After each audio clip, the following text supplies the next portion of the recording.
welcome to Sathya Darpan. Like a gentle mist caressing its emerald hills, Ireland reveals a harmony that transcends time.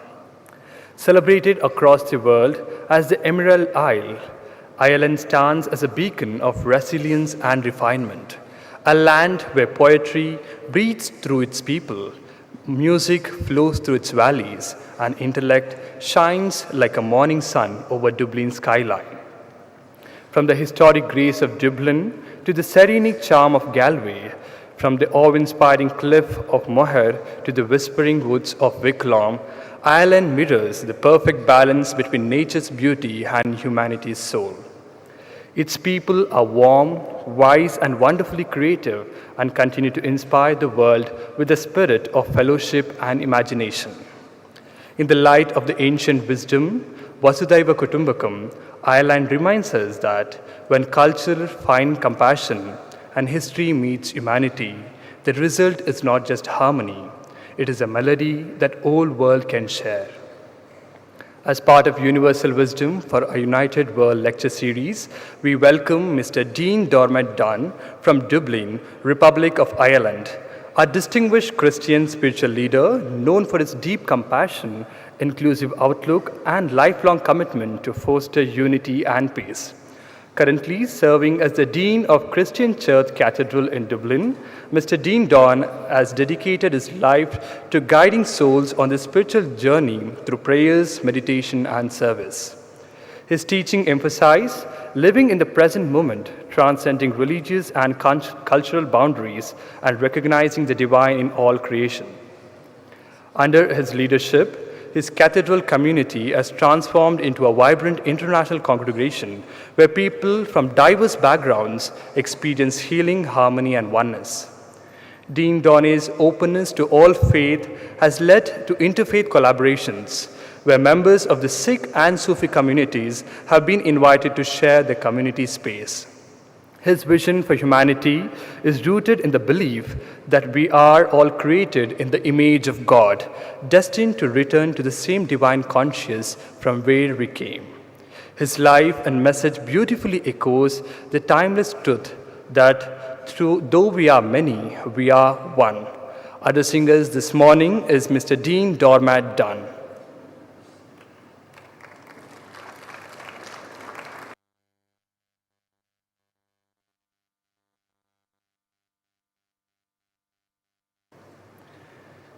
May the words of my mouth and the meditation of my heart be ever acceptable in your sight, O Lord, my strength and my Redeemer. Dear students, ladies and gentlemen, good morning. It is a real privilege for me to be here with you today and to have the opportunity to share with you some insights into the spiritual life of Ireland, its heritage and its culture. I have been many times to India, and every time I come, tears come to my eyes because I feel I am coming home.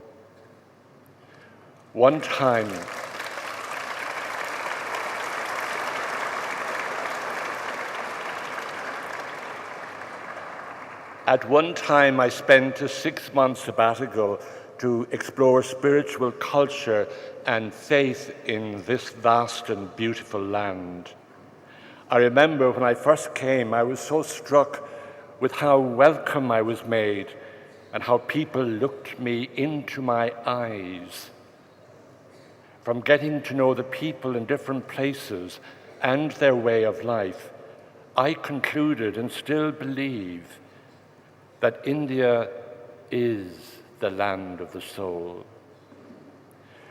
Soul is in the land, the people, and the whole way of life. It is nothing that you can touch or identify.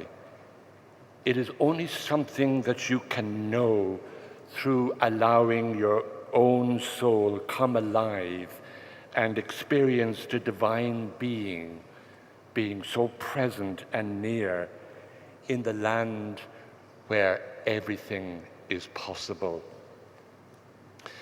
I am a priest for 41 years, and this is the outfit of the priest in Ireland. It is so different than priests here in India. It is so black and monochrome. But over that 41 years, not only has my spiritual journey moved and changed, but the spirituality of the nation has also moved. I would say that our biggest problem today is one of identity. I'm afraid to say in Ireland, we have lost our identity as a spiritual, soulful land. And instead, we have opted for a secularism that is shallow, meaningless, and leads to endemic isolation and loneliness. There is a deep hunger in Ireland for deep spiritual meaning. I feel my work as a priest needs to be concentrated not on trying to prop up a religion or to keep it alive, but much more to help people rediscover their spiritual heart and to rejoin again their spiritual journey towards eternal consciousness with the divine. I was so happy to receive the invitation from you to this festival and celebration of the life of Sai Baba. I was really taken with the title, One World, One Family, as it resonates with me and my belief that we are just that, one family. And so also wish to express my heartfelt gratitude to Sadhguru Sai. His vision has brought together people of every faith, culture, and tradition. And I am so humbled and feel so privileged to be in the presence of Sadhguru Sai. Today, I would like to share with you a brief snapshot of the spiritual heritage of Ireland, my native country, that has brought this land and people to where it is today. I would also like to explore with you my agreement of the theory that Irish spirituality has been influenced from its earliest times by the spirituality coming from the Indo-European migration across Europe to its western fringes. Ireland is a very small country on the western fringes of Europe. The size of Ireland would fit 52 times into the size of the Indian subcontinent. Yet its influence, both from a spiritual and cultural influence, has spread worldwide. Over thousands of years, Ireland has been influenced by many cultures who came to our shores seeking a way of life and also to plunder. As these cultures intermingled with the indigenous population, a unique culture and language took hold, and a distinctive Irishness evolved into the present day. In about 800 BCE, the Celts, the Celtic people, migrated across Europe and landed in Brittany, in France, Scotland, Wales, and Ireland. It is a common belief that they migrated from around the Indus River in northern India and traveled through Central Europe before settling on its western fringes. Celtic Irish society was organized into tribes and chieftains and druids who were the spiritual leaders. They were skilled in metalwork, agriculture, and warfare. And Celtic society was hierarchical in structure, with a warrior lord at its head. Celtic spirituality was both animistic and nature-centered, with a belief in the interconnectedness of all living beings in the natural world. They worshipped a pantheon of deities associated with nature, fertility, and battle. Rituals took place in sacred sites and natural high-energy landmarks. If you take a walk through the National Museum of Ireland in Dublin, you will see the richness of the Celtic life come alive in the metalwork, jewellery, sculpture and artwork that is on display. What interests me most was the unearthing of what is called the bog body. In Central Ireland, you have a deep bog, and anything that is buried in that bog is preserved by the natural nature of the bog. And 2 years ago or 3 years ago, they dug up a body that was fully preserved, everything about it. And they noticed that this body wasn't very Irish, but it was more Eastern European and almost Northern Indian and Tibetan. If we examine the many facets of Celtic life and spirituality, one cannot but conclude that there was a significant influence from its origins around the Indus River in northern India. Let me briefly explain some of the similarities of the cultures of Celtic spirituality and that of India. There are parallels between the Vedic India and the Celtic tradition of Western Europe. The society in Celtic Europe was a threefold society divided between Druid, warrior, and producer. Like in India, the threefold division of Brahman, Kshatriya, and Vaishya. Its sacred speech in Ireland was Celtic Druidic poetry and magical utterances, very similar to the Indian Vedic Vak. In Celtic culture, nature was divine. Rivers, trees, and stones were living presence of God.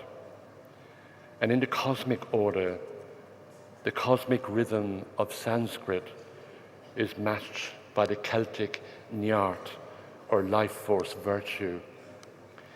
In both East and Western cultures of the world, the sacred sacrament of God comes through. The Celtic spirituality places God firmly in creation and referred more to God's presence rather than his transcendence. In nature, you had the existence of special holy wells, of holy forts, and sacred stones. Fire, water, and wind were bearers of the Spirit. And all this echoes the Indian devas animating natural forces. Religious festivals also paralleled with many similar Indian festivals. The Celtic year of Samhain, Imbolc, Bealtaine, and Lunasa mirror the Indian rhythm of creation, preservation, and dissolution embodied in Brahma, Vishnu, and Shiva. In Celtic spirituality, time is circular and follows the rhythm of the year. The winter is the thinnest part of the year spiritually, when on October 31st we mark the thin line between heaven and earth, when spirits move between the two. The Celts saw the divine spark in everything. Anything that existed had the divine indwelling of God. This is so like the Indian Atman, which is the inner reflecting Brahman.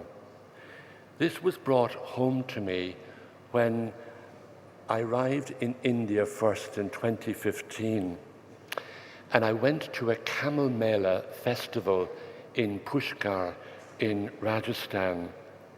And at the evening of the festival, this two-wheeler arrived with a man and a woman, obviously husband and wife.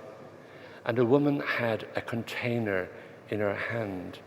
And she went over to a spot where there was a lot of maggots. And she fed them. And I felt this was a deep recognition of the wonderful pattern of God present in the world, even in the smallest creatures of our land. The Celtic Druid, as a poet and seer, mirrored the Vedic Rishi, whilst both traditions were immersed in the sacred art of naming and blessing. For the Celts, no name was to name was to know, to bless was to bind heaven and earth. I believe from all these crossovers and parallels, we can be in no doubt of the influence the ancient Vedic traditions had on the Celtic tradition. When I travel around Ireland, I'm always caught with the relics of the ancient Celtic spirituality and its impression on the landscape. Instances of the dolmen burial tombs, fairy forts, Owen stones, holy wells are testament to a spirituality that was deep-rooted in nature and which held that God was present in the vibrancy of the natural order. This all changed with the arrival of the Roman Empire to Great Britain and its subsequent influence on Ireland in the 5th century AD. St. Patrick, the patron saint of Ireland, represents that transition from Celt to Roman. Patrick was a Roman deacon from Wales who was captured and brought to Ireland in around 432 AD. This mythical story unfolds the transition of spirituality from a Celtic one to a Roman one. Christianity adopted the rich spiritual heritage it found in Ireland and transformed it into a Celtic Christian expression. This new faith was not imposed as conquest, but embraced as fulfillment. Many of Christian images and rhythms naturally harmonized with the older Celtic worldview. The Christian trinity of three was understood through the Celtic love of the number three, which was already a sacred symbol of wholeness. The incarnation of Christ resonated with the Celtic belief that God's presence infuses all creation. The Christian saints took on the role of mediating figures, much like earlier deities and spirits of place. This fusion of spiritualities, Christian and Celtic, gave rise to what we now call Celtic Christianity, a faith of hospitality, of pilgrimage, and the sanctification of the everyday. The Irish monks who enlivened Europe with learning and prayer carried with them this ancient Indo-European intuition that life itself is holy and that the divine dwells both within and beyond us. I am Dean and spiritual leader of Christ Church Cathedral, Dublin, as you have heard. This is located in the heart of the city of Dublin and attracts nearly 400,000 visitors and pilgrims every year. The foundation will be 1,000 years old in 2028. The original foundation was built by a Viking called King Sitrick, who came to Ireland from Norway at the turn of the 1st century. He converted to the Christian faith and founded the cathedral. It was the monk Lawrence O'Toole who built the stone building in 1130, and he set there the monastic order of St. Augustine. These monks established a monastic life in the cathedral, some of which survives to the present day. Today, the cathedral is a thriving, bustling community in the heart of Dublin. The key moments of our spirituality embrace the ancient monastic charisms of welcome, worship, and witness. We embrace the Christian paradigm of the call to reach out to the poor, to seek peace and harmony, to speak for justice for the underprivileged, and to embrace our ancient Celtic inheritance of seeing God everywhere and in everything. This underpins all our activities, which involves empowering people, embracing nature, and protecting it through our ecological conservation, and encouraging a return to seeing God in the world. Modern Ireland has become predominantly a secular place. As we have become more affluent, we have lost our ancient connection with land and nature. We have lost sight of God and experiencing God in the richness of natural life. As a result, there is an assault on the environment through overexploitation of natural resources, and we've become all too familiar with the consequences of climate change. In the cathedral, I seek to encourage a return to our ancient Celtic association with the land and its sacredness. I believe that when we are close to nature, we are close to God. I strongly believe that the care of the environment has a Christian imperative. And when we come to celebrate the richness of the fruits of the earth, which we normally do at this time of the year, these riches that are God-given, we also acknowledge that we are in partnership with God in our care of the world that He has given us.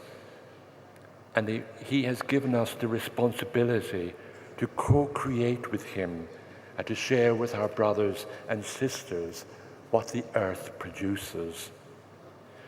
From the very roots of our Celtic Christian tradition, we have an imperative to be aware of our environment, to create and not to destroy.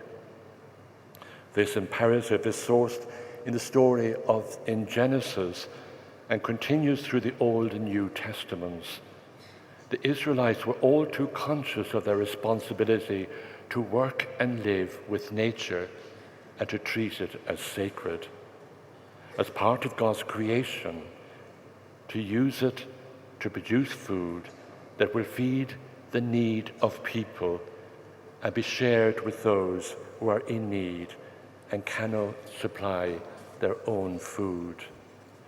This is why I so love the philosophy of Sadhguru Sai about love and service. That is the essence of life. In everything we do, that love and service needs to be embraced and lived and just be part of our inner being. We live in a world where everything is commodified.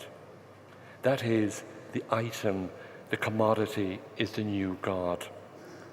How many industries are engaged in the world with the production of leisure articles, beauty products, high-powered vehicles, and luxury goods? There is a story about a greedy farmer in the Bible where his wealth is increasing all the time, and it's increasing so much that he decides to pull down his barns to build bigger barns to house his wealth. But he doesn't realize that he depends on God, and the night that his barn is built, he dies. The biggest lesson is that we need to feed our need, not our greed. It is here that I feel in Ireland that we need to return to our ancient Celtic spirituality of seeing God reflected through nature. Central to the Christian message is the figure of Christ as the communicator or avatar of God's message to the world. I think we in the Christian world confuse the figure of Christ as confined to one person and embodied in one person. If we look more on the Christ as the pattern of God, we expand our understanding of the Christ as the person who promotes and lives the message and pattern of God. We are familiar with the term the cosmic Christ, the universal Christ, or the pattern of God. When we broaden this understanding of Christ, we will begin to see that the Christ is a unifying force of all religions. As much as we can appreciate the Christ in Christianity, can we not also acknowledge the Hindu Christ, the Muslim Christ, the Buddhist Christ, and so on? What I am saying is that the Christ of God appears in many forms throughout the faiths of the world. For me, the whole existence of avatars in Hinduism is the embodiment of the Christ. I would like to conclude by saying that to speak of Celtic spirituality as having roots in northern India, for me is not fanciful romanticism, but rather a reminder that spiritual insight is part of a greater human continuum. From the hymns of the Vedic seers to the songs of the Irish monks, there runs a golden thread, a conviction that all creation is one, that spirit and matter interpenetrate, and that truth is sung as much as it is spoken. The Celts, standing at the edge of the known world, kept alive one of humanity's oldest intuitions, that the divine is not far off, but as near as breath, as bright as fire, as green as the living earth. I would like to end with a video of our cathedral community right here and now in Dublin. A new community has developed in the cathedral, made up of people who have come to Ireland and made their home here, and come to the cathedral and made it their new spiritual home. Their life and enthusiasm brings hope that we can reverse the trend of secularization and return to our roots, roots that are embedded in the sacredness of nature and the nearness of God. I would like you to play that video now. Thank you.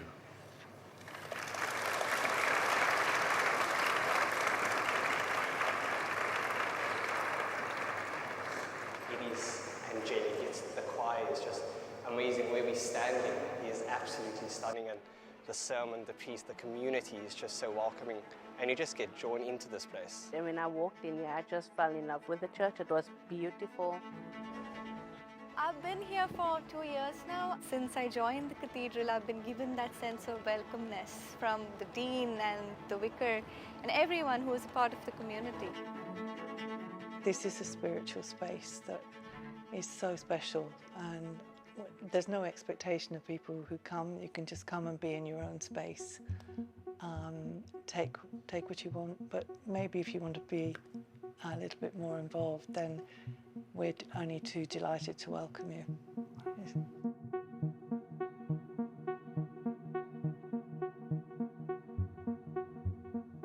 I spent maybe more than half a year to a year just going around different churches, trying to see where I can find that sense of community. Someone commented recently, gosh, there's such a buzz here all the time. It's constant, it's alive. And I refer to Christchurch, the beating heart of Dublin. It's that alive. When I walked up in here, the dean, he spoke to me and he spoke to Dean as well.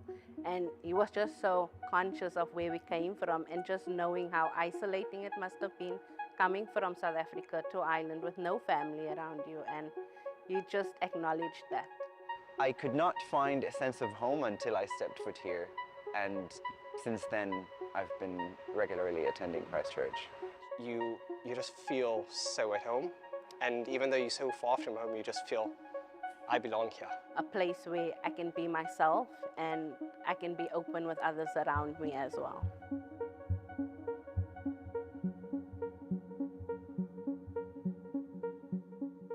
The demographic of the congregation has changed dramatically, and then we have a majority of younger people in the age bracket from mid-20s up to mid to late 40s.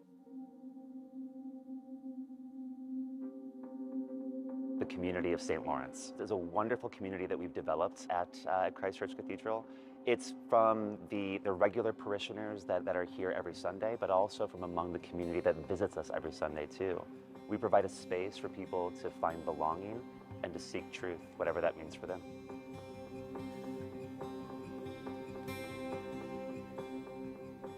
When we think of the life outside of the church and what's happening in society, that we're now celebrating 10 years of marriage equality in Ireland, so much has moved on. And people have moved away from church because it's not meeting society where it is. You know, for me, it's not just coming to church to pray, it's also coming to do good works and to ensure that things like this annual Pride service take place. It's the first time I'm attending a Pride service. The Pride service is so important because here in the Church of Ireland, we need voices like these that are speaking for LGBTQ people. May I thank you for being together with us as we recognize that all people are created in the image and likeness of God.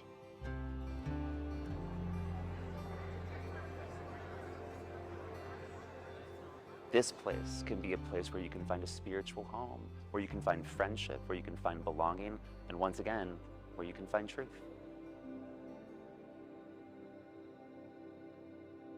It's an interesting coming together of the traditional older community and this young, vibrant community.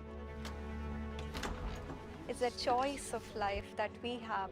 Faith doesn't have to be only something rigid or doctrine, but it's about that choice that you bring it the way you want to see it. It is a voice here in the heart of Dublin, and it needs to be an authentic voice. It needs, in everything it does, it needs to be authentic in its Christianity, in its mission, in its purpose. And this year where I actually found my calling to continue with vocation. So that's looking at going possibly down an ordination stream, and that's where it just clicked for me. Like, it has been something that I was thinking about for many years, but when I got here, sort of like, this is where God wants me to be. It's a space where I can come in and just let everything else go. I can hand it over. It's a place of love and compassion. It's a spiritual home.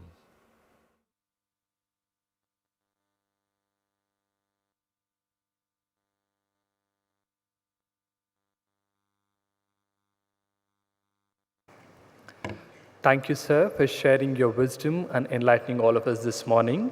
We now invite Professor Srikantamurthy, Vice Chancellor, Sri Sathya Sai University for Human Excellence, to extend our token of gratitude and appreciation to Mr. Dean Dermot.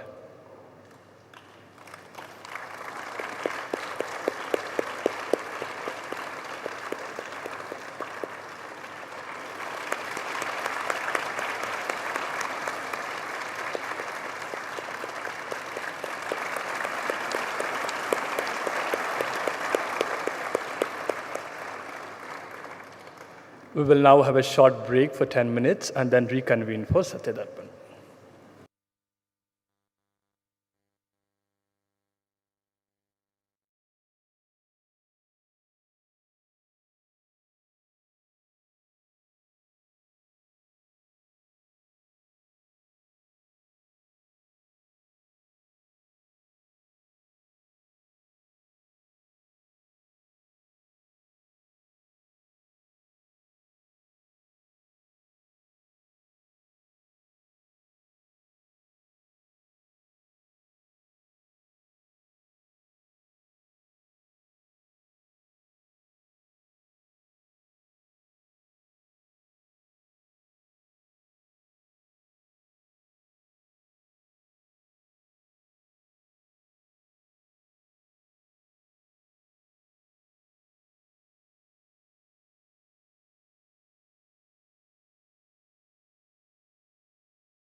सुमिरन हरि हरि भजो मन हरि हरि सुमिरन हरि हरि भजो मन हरि हरि सुमिरन हरि हरि भजो मन हरि हरि सुमिरन हरि हरि भजो मन हरि ही तन मन और धन हरि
रामचरण सततं भज रे रामचरण भज रे रामचरण सततं भज रे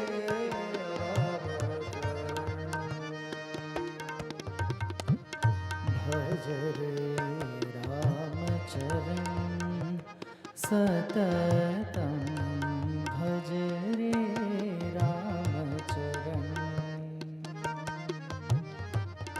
भज रे रामचरण सततं भज रे रामचरण भज रे जानकी जीवन रामं भज रे जानकी जीवन रामं भज रे जानकी जीवन रामं भज रे जानकी जीवन रामं भज रे भद्राचल रामं भज रे भद्राचल रामं भज रे रामं भद्राचल रामं भज रे रामं भद्राचल रामं भज रे पावन तारक नामं भज रे पावन तारक नामं भज रे पावन तारक नामं भज रे पावन तारक नामं भज रे श्री राम रामेति रामं भज रे श्री राम रामेति रामं भज रे साई राम रामेति रामं भज रे साई राम रामेति रामं भज रे रामचरण सततं भज रे रामचरण रामचरण सततं भज रे रामचरण भज रे जानकी जीवन रामं जानकी जीवन रामं भज रे रामं भद्राचल रामं भज रे रामं भद्राचल रामं भज रे पावन तारक नामं भज रे पावन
अक्षयलिङ्गा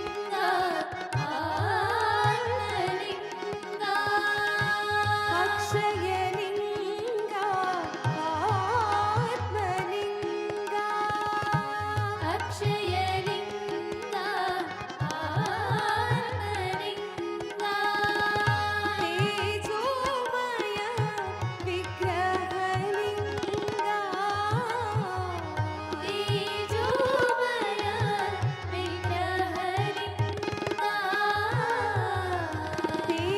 तेजोमय विग्रहलिङ्गा तेजोमय विग्रहलिङ्गा इह परसुखदायका ईशा इह परसुखदायका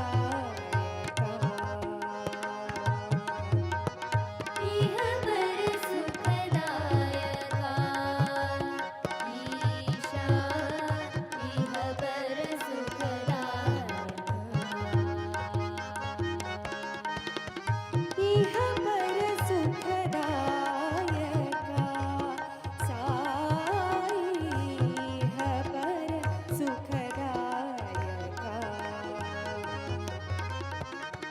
इह परसुखदायका साई इह परसुखदायका अरुणाचल शिव अरुणाचल शिव अरुणाचल शिव अरुण शिव अरुणाचल शिव अरुणाचल शिव अरुणाचल शिव अरुण शिव अक्षयलिङ्गा आत्मलिङ्गा अक्षयलिङ्गा आत्मलिङ्गा तेजोमय विग्रहलिङ्गा तेजोमय विग्रहलिङ्गा इह परसुखदायका ईशा इह परसुखदायका इह परसुखदायका ईशा इह परसुखदायका इह परसुखदायका साई इह परसुखदायका इह परसुखदायका साई इह परसुखदायका ॐ नमः शिवाय शिवाय नमः ॐ नमः शिवाय शिवाय नमः ॐ नमः शिवाय शिवाय नमः ॐ नमः शिवाय शिवाय नमः ॐ नमः शिवाय शिवाय नमः ॐ नमः शिवाय शिवाय नमः ॐ नमः शिवाय शिवाय नमः ॐ नमः शिवाय शिवाय नमः अरुणाचल शिव अरुणाचल शिव अरुणाचल शिव अरुण शिव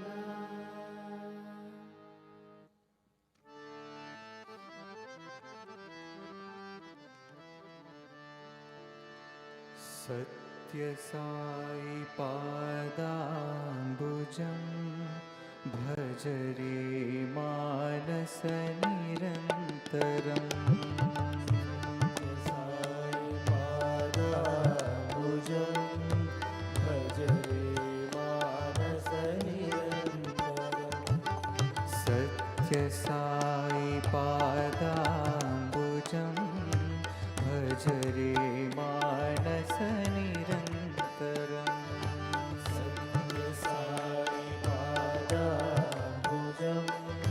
भज रे मानस निरन्तरम् परम पवित्रं पावनचरणं परमपवित्रं पावनचरणं परमपवित्रं पावनचरणं परमपवित्रं पावनचरणं कलिमलदहनं श्रीगुरुचरणं कलिमलदहनं श्रीगुरुचरणं कलिमलदहनं श्रीगुरुचरणं कलिमलदहनं श्रीगुरुचरणं भवभयनाशन दुरितनिवारण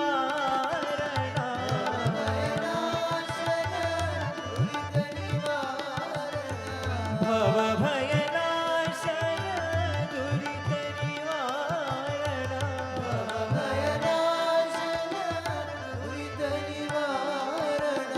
पतिपुरीश्वर पङ्कजचरणं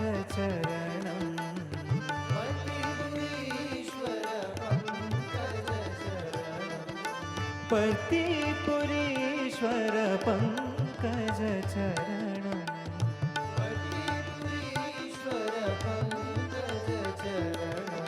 भज रे मानस निरन्तरम्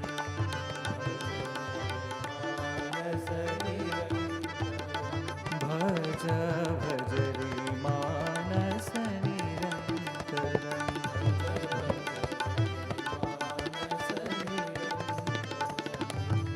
सत्य साई पादाम्बुजं भज रे मानस निरन्तरम् साई पादाम्बुजं भज रे मानस निरन्तरम् परमपवित्रं पावनचरणं परमपवित्रं पावनचरणं कलिमलदहनं श्रीगुरुचरणं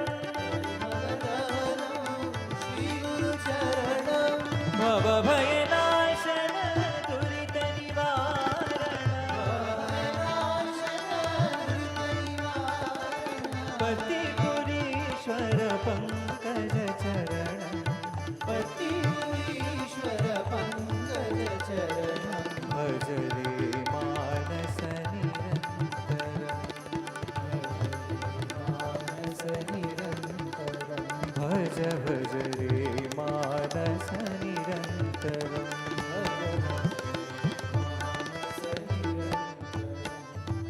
सत्य साई पादाम्बुजं भज रे मानस निरन्तरम्. Offering our collective salutations at the feet of our beloved Sadguru, respected elders, devotees from around the world, staff and students, good morning and welcome to Satya Darpan.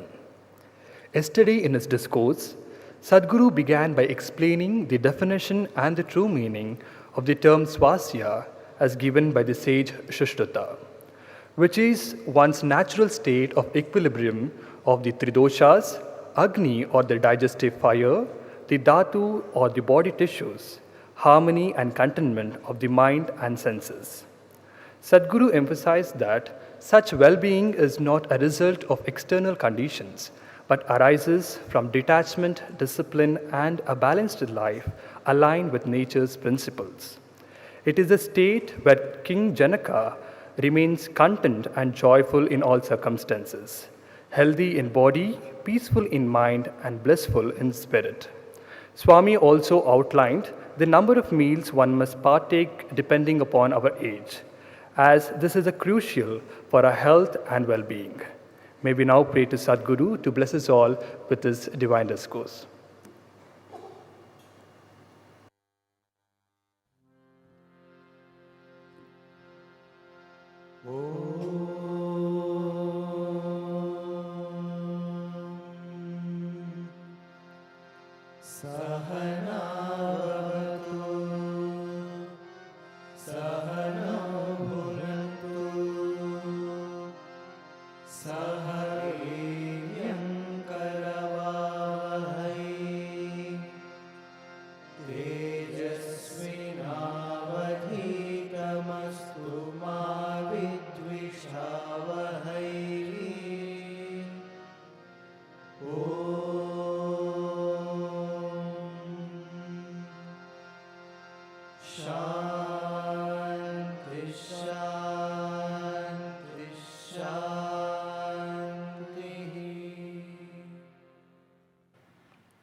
as we journey through the Ashtavakra Gita, we learn a lot of practical tips and practical ways of experiencing that state of the self, and also be able to check on ourselves as to whether we are really progressing or not. 'Cause a lot of things should stop happening which used to happen earlier as you journey, and a lot of other things should happening which had not happened earlier on this journey. So that is how you experience a different way of life. As I said, Ashtavakra is not about changing anything on the outside so much as it is about changing things within. The outside changes are far easier to make, though they may appear to be tougher, to let go of a lot of things which we are so very fond of, attached to, or we crave for. Even then, it is comparatively easier to give up things on the outside, Ashtavakra says. What is more difficult is to give up one's inside ideas, ambitions, desires, attachments, all delusions. These are more difficult to give up. So when we see people living a certain life, apparently like that of a renunciate, it is not necessary that they have renounced everything from within also. It may be the beginning of their process of letting go, by letting go of the easier things first and then later the difficult ones from inside. Like when we have children writing exams, we always advise them, please attempt the easier questions first so that you gain some confidence and you will save time. And then you attempt the tougher ones later, because if you start with the tougher ones first, there is a good possibility that you might get stuck, lose your confidence and get depressed, and then also lose a lot of time. And finally realize that there were so many other easy questions which I could have easily attempted, but there is no time left now. So sometimes in the spiritual path, it is okay to start with the easier things first, which is letting go of the external things. But that is not the end of the journey. By giving up a few external things, if we start imagining that we have really grown spiritually, we have progressed and we don't need any further efforts, then that would be fooling oneself. That is just the first step to build, as this is the strength or the stamina to run a long race. But the inner issues that we have to give up is the difficult ones.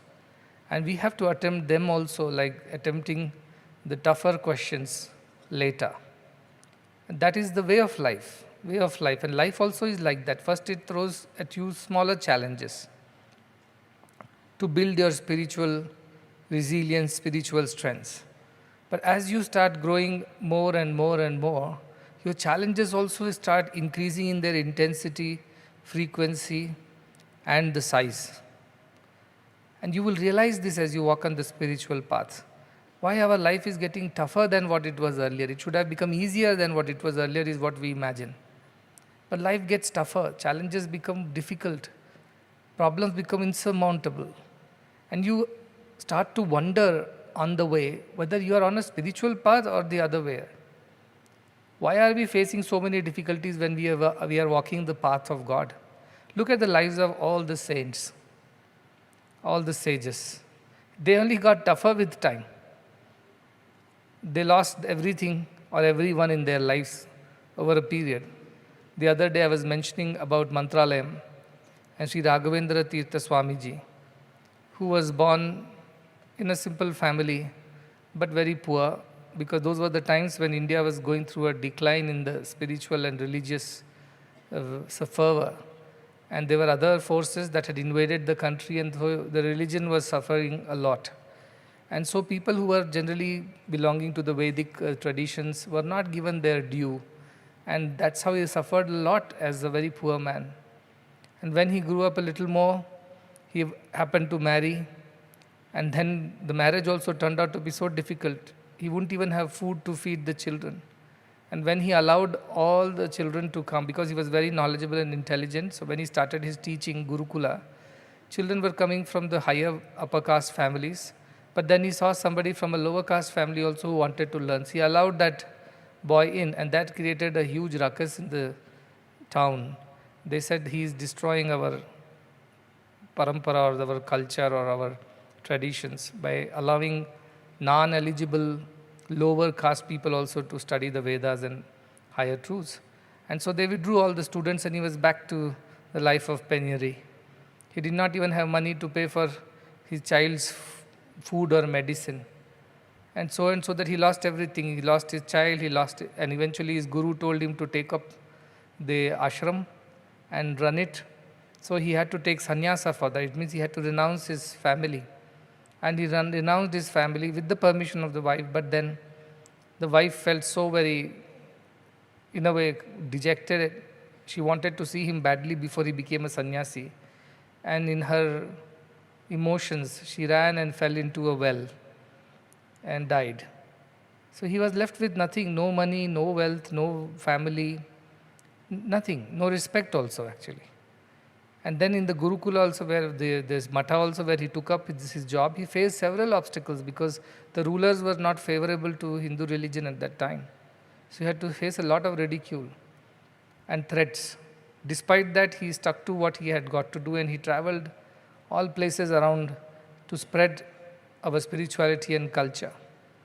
And that is how finally he became what he became. So people see the final result and say, oh, that man is being worshipped.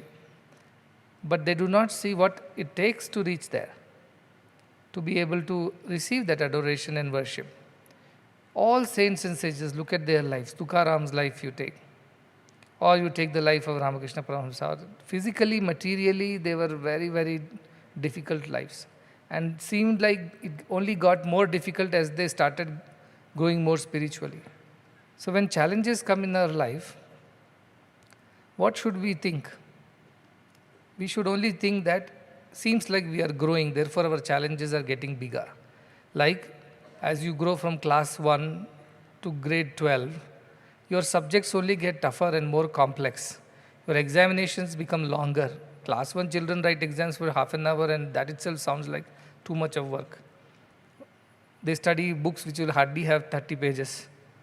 But when you come to grade 12, you have very complex things to learn and to write exams on. And those exams are also very long, 3-hour long exams. And still time is not sufficient. So the challenges become bigger and bigger on the spiritual path as you grow. It is no point in coming and crying foul or complaining about it. Why it is happening like this? Because you are growing spiritually till the last vestiges of ego and attachment are completely erased from your being, your spirituality is not done. So spirituality is not a bed of roses as it is imagined to be. Probably it is a crown of thorns, but then those who wear it, if they are truly spiritual, they don't really feel it. They don't really talk about it. They don't really complain about it. I see a lot of people with a lot of suffering. Being whatever I am, I'm a guru, so people write to me. And every day I receive mails after mails of people suffering with cancer, so they lost their business, so also they lost their loved ones, or something went wrong in their marriage, or their child suffered some disease, or somebody cheated them. I hear the negative things. 80% of my communication that comes to me is negative only. About people complaining about things or wanting me to, in a way, bless or help, or not being happy with whatever is given to them or whatever they are going through. So it's a constant complaints that I receive. And I look at all of them and I think, what should be my reaction to all this? Of course, they want to hear a word or two of assurance that everything will be okay, don't worry. But sometimes I know it is not going to be that way. If it is going to that way, then they won't grow. They won't learn how to face their own challenges and obstacles. So if I have to write back to them, I have to really weigh my words, how to say what I need to say, yet not trouble them or not make them feel even more anxious. At the same time, not lie. There is Satyam Bruyat, Priyam Bruyat is very tough in these situations. However, that is a part of your life. Challenges, difficulties are a part of your life, and you have to deal with it. You can't complain about it because that is how you are meant to grow stronger.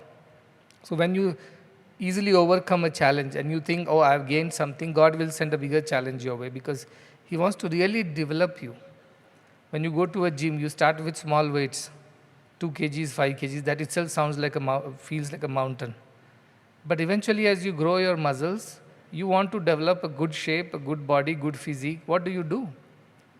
You go on increasing the weight. Is it easier or difficult to lift more weight than what you lifted previous day? It is more difficult, right? It strains your muscles more. It hurts, it pains. But you were willing to undergo all that pain because there is a higher purpose. And the purpose is to develop a nice physique or become a bodybuilder or a weightlifter. For that sake, we are ready to sacrifice all our comforts and undergo so much of pain. Some ordinary man will say, why you have to suffer like this? You are born in a decent family. You don't have to labor like that. You don't have to struggle like that. Why are you lifting those weights and tearing your muscles and then suffering injuries and then feeling all the pain? And why? But he has a purpose. He has a higher purpose to gain something greater than just having an ordinary shape. So that drives us to do greater things in life. Similarly, when we want to achieve the greatest thing, which is God, the only way you can get God is to give up everything. God cannot be partially attained. Okay, 50% of the world, let it be with me, 50% God is sufficient for me. No, you don't get it like that. It has to be 100% God and not even a 0.0001% of the world in it. That is how God comes. Otherwise, God does not come. It appears that He has come, but He has not come. It is not happened to you. Even the last, smallest trace of ego or attachment can repel spirituality. It won't come in. So don't think that it is a proportionate thing that slowly you're partially getting spiritual. There's nothing called partial spirituality. Yes, you're on the way. But on the way is not being in that place. You can say, yes, I have to go to Chikbalapur. It is 5 kilometers away. And I am now 3rd kilometer from Muddenahalli, another 2 kilometers to go. You can only say, I'm on the way to Chikbalapur. But can you enjoy Chikbalapur? No, because you're not there yet. If you want to go and buy something from the market there in Chikbalapur, at the 3rd mile from here, you can't say, I am 3rd mile from here, so I am already partially I am able to buy things from Chikbalapur. No, you cannot. Unless you reach Chikbalapur, you cannot buy anything that you are going to buy in Chikbalapur. Likewise, unless you are God, you do not enjoy the true freedom, that spiritual freedom. You suffer. Howsoever little, you still suffer. And to get closer, as you say, you climb a peak. As you go closer to the peak, the climb becomes steeper. At the foothills, it is easy. And small challenges you can easily navigate because that is quite a flat surface. It is not a steep, inclined terrain. But once you get closer and closer to the peak, your climb becomes steeper. And then you struggle for breath. There is less oxygen. Already your muscles are all trembling. They're tired and weary. And then you have to keep still climbing because that is where the peak is. So being on the way to the peak is not being on the peak. Likewise, being on the way to your spiritual destiny is not being spiritual. It's on the way to that. You might see some nice sceneries as you climb. You might get some good views. But that is not the ultimate view. So challenges are a part of life, and I have seen any number of people. The more you get closer to God, the steeper your challenges become. The more difficult life becomes materially. The more it takes for you to continue and not give up. So it is that way. I see a lot of these immature spiritual people, they just started something, they would have experienced some things. And they think that is the ultimate. That is not. As last time we just said, even samadhis that Janaka talks about, he says, fine, things happen as per whatever happens.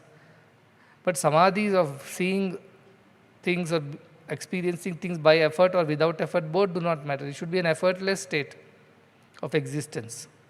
That is what I have been able to establish myself in. He has said that in the previous one.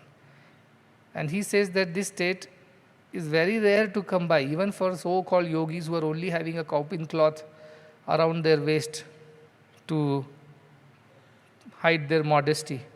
Even they are incapable of experiencing this ultimate state. Though they have externally given up everything, they are incapable of that. It doesn't come to everybody. It has to be in a complete internal cleaning, absolutely zero impurity. That is the demand of spirituality. Everything in the world you can get 60% marks and pass. In spirituality, the passing marks are 100%. So what can you do about it? Nothing you can do about it, because that is the passing marks. That is the rule. That is why spirituality is not something that everybody wants to take up. Especially not the purest and the ultimate spirituality. Because that means you have to let go of everything. Not one iota of any of the world should remain in you. That's a very tough ask. As long as you have a comfortable life in a good ashram, and you get to attend some satsangs and then go back and discuss on and on for hours about how much you have learned today and how many concepts you have grasped. All this is easy. Going off to the temple, sitting there for 2 hours, doing meditation, bhajan, puja, coming back elevated and exhilarated that, oh, I have achieved something today, I have spent this many hours. It's very easy. Reading up a lot of books and also learning Sanskrit to be able to quote fluently and impress an audience is very easy. Also making a small charities here and there, just to, on my birthday, on their birthday, this, that, give something to the temple, give something to orphanage, give something to that, but keep most of it for yourself. Very easy. And you imagine that you somehow become spiritual by doing all these things. Janaka says, no. I was like that at some point in time. I was doing all these things and feeling very good about it. I have become elevated and I have become spiritual and I am one of the most spiritual kings around. But now I know it's not so. Now I know. And he said, now I know that this state which has come to me by your blessings, Ashtavakra, though I have things, I don't feel I own them anymore. And nor I have the desire to just throw them away because I am supposed to be spiritual. Both ideas don't exist in me anymore. I am happy as I am. If it comes, good. If it doesn't come, also good. Both ways I am okay. This is where I have reached. And this is what is my experience. And this is the sukham. This is the idea of happiness that I am enjoying. He says, when was the body, mind and speech not put to trouble in this world, in the pursuit of the world? Even in the pursuit of the purusharthas, dharmartha, kama, moksha, also we have struggled. We have strained ourselves, stressed our minds, troubled our tongues, strained our bodies. Because any desire that leads to some kind of outcome which you are interested in will cause strain. You cannot live effortlessly once you have a desire. There will be a sense of effort in that. That effort, when have I not put, when we have not suffered, it says. No, I was not doing it for my selfish sake. But for the sake of selfless also, good to the society also, you have struggled only. It was not an effortless service. So where is the question of you having attained that ultimate peace and joy? It is not yours. He says, all that I have experienced, I have given up the pursuit of all that, and now I am sthita sukham. I have attained that state of joy because there is no trace of ego, attachment or desire left in me. Whether I am running the kingdom, or I am doing philanthropy, or I am doing charity, or doing some ritual or austerities, all of it is an effortless flow. There is no more me in it. It is just he. And that is how it is flowing, he says. And as our scriptures say, Atmanam chet vijaniyat, ayam asmi iti purushaha, kimucchan kasya kamaya sharira manusvanjaret. From Brihadaranyaka Upanishad it comes. It says once the person knows, I am that. I am asmi. I am. Not even I am that. I am. I am this self. Once he knows that, what happens? Kim icchan, for what desire? Kasya kamaya, for what ambition or wishes? Sharira manusvanjaret, should he put his body to stress or difficulty or distress himself? What is the need for it? Once you know you are that, where is the need to go and get something? You are that. It's like you searching for yourself. How can that be? If you say, I am searching for myself, have you seen myself somewhere I am searching for? The Guru will tell you are that which you are searching. How do I show you that you are that? You have to experience it yourself. So that idea, once you have that idea and experience, where is the question of putting your body, mind or speech to any trouble? For what sake should you speak? For what sake should you work? For what sake should you think? Because you are that, you are fulfilled now. And whatever happens through your body, mind and speech, that's divinely ordained. It just flows. There is no trace of ego or doership in it. That's a very exalted state of existence. I tell you what he said, no? Even those who have given up everything and just surviving on air and wearing a piece of cloth, just small piece of cloth, they also are incapable of attaining this. Because some ego will be there, some attachment will be there, some desire will be there, howsoever little. But this spirituality demands that every trace of it has to be completely erased and cleaned up. So it is a tall order. It may sound very nice and familiar, but it is not easy. I struggle with it. You tell me, I struggle with it. Whenever there is a great difficulty or challenge, there are obstacles which are bigger than the last time. You have to think, how do you, last time you overcame, now this is getting bigger and bigger. So you have to, at that point in time, you stand up like Rama stood in front of that huge army of Ravana and lost his heart. I cannot fight this war. This is not my cup of tea. I have fought small demons and small kings, that's okay. But this seems like much larger than what I am capable of. He loses his heart. That's when Agastya comes and gives him courage. Likewise, challenges get bigger and bigger and bigger every time you go closer to God. And you wonder at times, why? But the only reason and answer is because you are getting closer. That is why. And if you don't want to be a closer, then take a U-turn and go back and be settled in those foothills. And the view will never be yours. It's up to you. Nobody is forcing you to walk this path of spirituality. Nobody is dragging you into it. It is your personal choice. As Manusmriti says, Sarvam Paravasham Dukkham, Sarvam Atmavasham Sukham. Etad Vidhaya Samasena Lakshana Sukha Dukkhayoh. What are the indicators of happiness and sorrow? When you do things on your own volition, by your own wish, that is happiness. When you are forced to do something which you do not wish to do, that is sorrow. This is the way you should understand how you become happy or how you become sad. When you do things out of your own joy or of joyful wish, you want to do it, then you will take up any amount of challenges and you are okay, you will not complain because you want it. It's out of your wish. It is by your own wish.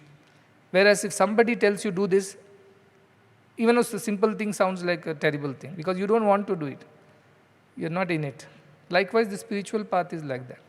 If you walk this path on your own by knowing the importance of it, by knowing the purpose for it, by knowing how it is going to help you, nobody needs to push you into this path. Nobody needs to coax you, push you, nudge you, force you. And when you walk like this on your own volition, on your own, by your own desire or wish, you will enjoy the journey even if there are obstacles. But when somebody else has pushed you or you have taken up this because you want to look good or oblige somebody or, as I said, impress someone, then this will be a terrible path. At every turn you will cry foul. So this is why if you take this path of spirituality up on your own, by understanding its importance, by reading scriptures and listening to gurus, if that inspires you to walk this path on your own, it will be a joyful journey, even though it will be fraught with several challenges and obstacles, which will get only bigger at every mile. But you will still undertake it because you know why you're doing it. You're doing it out of your own happiness or for your own joy. But if you're forced to do, then you will not enjoy it. That is another thing you must remember on this path. So if you're not enjoying it, it only means that it is not something that you truly believe in. It is not something that you're doing it out of your own joy. You're doing it because of you've been forced to do it, or you have been told to do it, or you want to impress somebody, or you want to look good, whatever the other reason. It's not really from your inside. So you don't enjoy. Otherwise, every time I face an obstacle, I ask myself, why are we doing this? Why are we taking up so much more burden than what we already carry? Why are we doing this for the next person who has come asking for another kind of help? Why are we expanding the work? Why are we not limiting it to make it easy? Why challenges are getting bigger? The only answer to me is that this is the joy that we receive by giving joy to others. There is no other reason. If you're doing it for your own whatever self-promotion, then you will suffer. Because at every turn there will be an obstacle waiting, and which will surprise you. Because it will be very different and bigger than the previous one. You couldn't even predict it, but it would come. And that's when again the question will arise, is it worth it? Should we continue? Or should we return? Or should we stop? And then your inner voice should speak to you, nobody from outside. It should tell you why are you on this path. And the path is only because you want to experience the joy of giving joy to others. Then you should be on this path. But if there is any other reason because of which you are there, you will sooner or later become dejected and you will question everything. So what is the reason you are on it? Is it out of your own volition or is it out of some compulsion? That is something that one has to ask oneself, because if it's out of compulsion, it won't last. You can act that you are enjoying it, but you don't really enjoy it. So it will happen like that. But if you like it, you will definitely do it even despite of all the challenges, like all these sports people get up at unearthly hours, train and train and train for years just to run that 100-meter dash, which will last only a few seconds. But for that glory that comes from that 100-meter dash, which will last maybe 12, 13 seconds, you have trained for 10, 13, 15 years every single morning, undertaken so much of austerities actually, without eating this, without eating that, not doing as you please, but following the rigorous routine, diet, exercises, all this for that one moment of glory, right? So if you want to do it, nobody needs to tell you, and you wouldn't complain. How do you know you are on the right path? You wouldn't complain. If you start complaining about it, you are not in it, out of your own wish.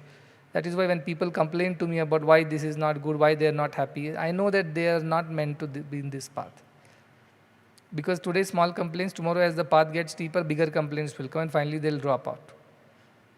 Because they are not in it by their will. They are here for some benefits. They are here for some other dependencies. They are here for some other desires. As long as they get fulfilled, they will be on this path. Otherwise they won't be. So I know people who are really in it because of their own wish and who are here due to some compulsion or, as I said, some dependencies, some helplessness. You can see the difference between the two. Who are on this path on their own, they are joyful despite challenges and obstacles. They don't complain. Those who are here because of compulsion and some other dependencies and some other needs, they are complain. Because they are not on this path because they wanted to be here. That is how I know who is real and who is not real. This is how I differentiate between the true spiritual seekers and those who appear to be true spiritual seekers. Now you can tell one from the other based on how they undertake this journey.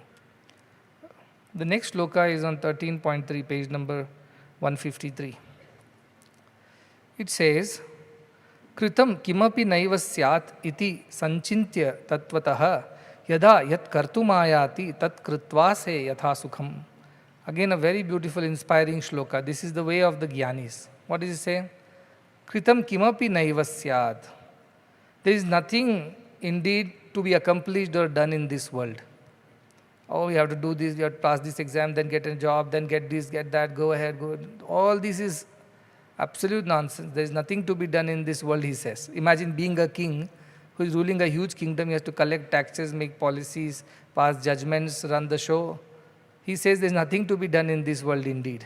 Kimapi, and nothing at all. Iti sanchitya tattvataha.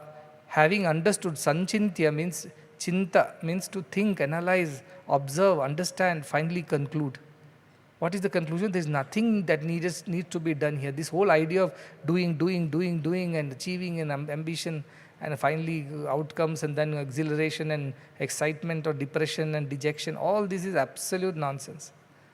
There is nothing one needs to be really jumping and doing things here. I will explain because this could be confusing. So once you understood how tattvataha in the essence of it, why it has to be done or not done in a certain way.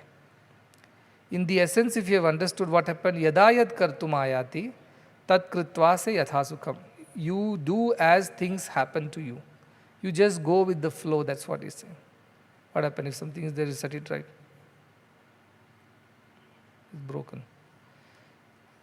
So it says that yadayat kartum ayati. Whatever comes as and when, your way, that you have to do it. You just get up and do it. You don't ask, why should I only be doing it? Why they are not doing it? Why I should be given tougher tasks? Why they should not be given tough ones? Why I only have to face all the challenges? Why things are easy for them? You don't ask all these questions anymore. You just get up and do what is needed to be done, because that has come by the divine will or by your destiny, whichever way. You didn't initiate it, you didn't desire for it, you didn't want to do it, it just came.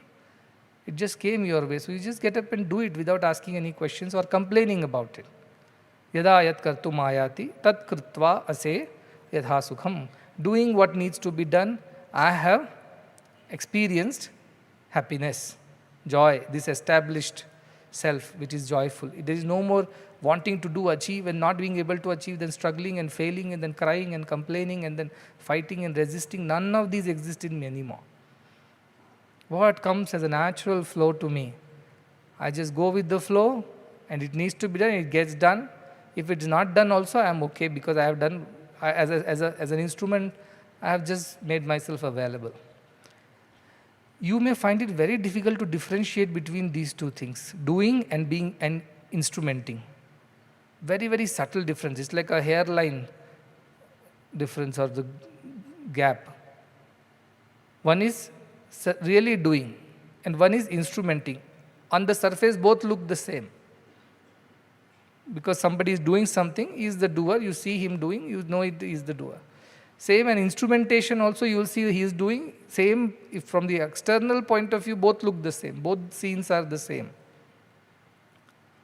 But internally, both are different. Externally, they look the same. This man is also doing, who is the doer, who has that ego that I am doing it, because of me things are happening, and without me things won't happen. And the other person who is also doing, but with the inner attitude that I am just instrumenting the will of God. Both will exert themselves, both will put the same amount of efforts, both will attain the same amount of excellence in whatever they are doing. On the external, you cannot differentiate a jnani from an agyani. But on the inside, the jnani is doing with absolute no doership and attachments. It's like an instrument which is just flowing. Whereas an agyani is burdened in the inside with the idea that I am the doer. That difference exists, which we cannot perceive from the outside. It requires you to be a jnani to know another jnani. As in Hindi, it says, Jauhari ki gati, Jauhari jane. Only one jeweler knows the other jeweler. Its capability. Like if you show a diamond, this jeweler knows what is its worth, and only another jeweler will know what is the diamond's worth. Ordinary people cannot understand.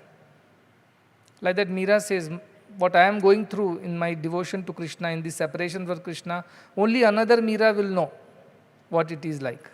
Others cannot comprehend. Like that, who is a jnani, who is an agyani, nobody can know from the outside. Only another man who is wise will know whether the other person is wise or not. Otherwise, it is not possible. Because on the surface and the external, people can put up a very good show. And they can fool you into thinking that they are really wise people. But only a really who is real wise person will know the difference between the two. You know, the fakes are there. Recently, when all the tariffs were being slapped on China, and Chinese people produce all the goods that you can think of, luxury goods, all the lifestyle goods, they are all produced in China. Then for a $15 bag, they'll put one brand label on top of it. It will sell for, I don't know, thousands of dollars thereafter. So when this thing happened recently, all this tariff trade war started, there was a video that went viral about Chinese factories. They said, forget about exporting, here we are the same people. Now I don't want to quote the brands, but you know, ladies' handbags can run into millions. And that's an asset. In Japan, you can borrow money against ladies' handbags, the branded ones, because they run into millions of dollars. So Chinese people produce in their backyard factory, then it gets all labeled and branded and nicely packed and presented in the shelves of those luxury stores, and its price goes thousands of dollars up. So these Chinese people came and started putting that video up saying, don't go, you don't even have to pay the taxes and duties and nothing. Here, come to China, the same bag, I'll make it available to you at this price, minus the label. But also they are very good at producing the fakes. They look exactly like that. Somebody was wearing the other day a watch. Just looked like a Rolex watch. Rolex runs into, I don't know, $100,000 or things like that. Absolute replica. 11,000 rupees. Looks the same, appears the same. And they got it so right that they can't differentiate, because over a period they have perfected that art of imitation. The fake watches and jewelry and whatnot. It looks the same, you cannot make it out. Now somebody is to have a very sharp eye to know this is not real. Only the one who owns a Rolex would know this is not Rolex. This is some cheap watch which they have kind of faked it and make it look like that. Like that, so many things happen in the world. Like that, the fake people in the world and the real people in the world can be differentiated only by real people in the world. A real man of wisdom will be known to a real man of wisdom. Yeah. In Hindi they say chor chor mausere bhai, means a thief knows another thief. When they meet each other, they know, I know you are also a thief, you are acting like a saint, I am also a thief, that's how I know that you are not a saint. Likewise, only a jnani knows jnani. The difference between the real wise person and the other wise person. Only a real person knows. So, all I am saying is that all this doing and enjoying and achieving and whatever that comes out of it, I am done with all this, Janaka says. I was like that at some point in time. I thought because of me the kingdom runs, without me nothing happens. If I am not there, all this is not going to work. All these ideas I had, and I used to get excited at times because of the right things, right decisions, right outcomes, and get dejected, depressed, frustrated, angry when things didn't go the way I expected them to be. But all that doing and achieving and enjoying and suffering is over. Because I've carefully analyzed life and what happens in life. This whole thing is a trap. It appears like real, but it's a trap, which traps you into thinking that you are the doer and therefore you are the enjoyer. There is nothing needed to be done here. If something comes by virtue of your fate, destiny or divine will, it will happen through you. You will be just a witness, an instrument, that's it. And how do you know you are an instrument? Before, during and after the work, your state of mind remains the same. It doesn't mean that before you are anxious, during also you are anxious, after that also you are anxious. No.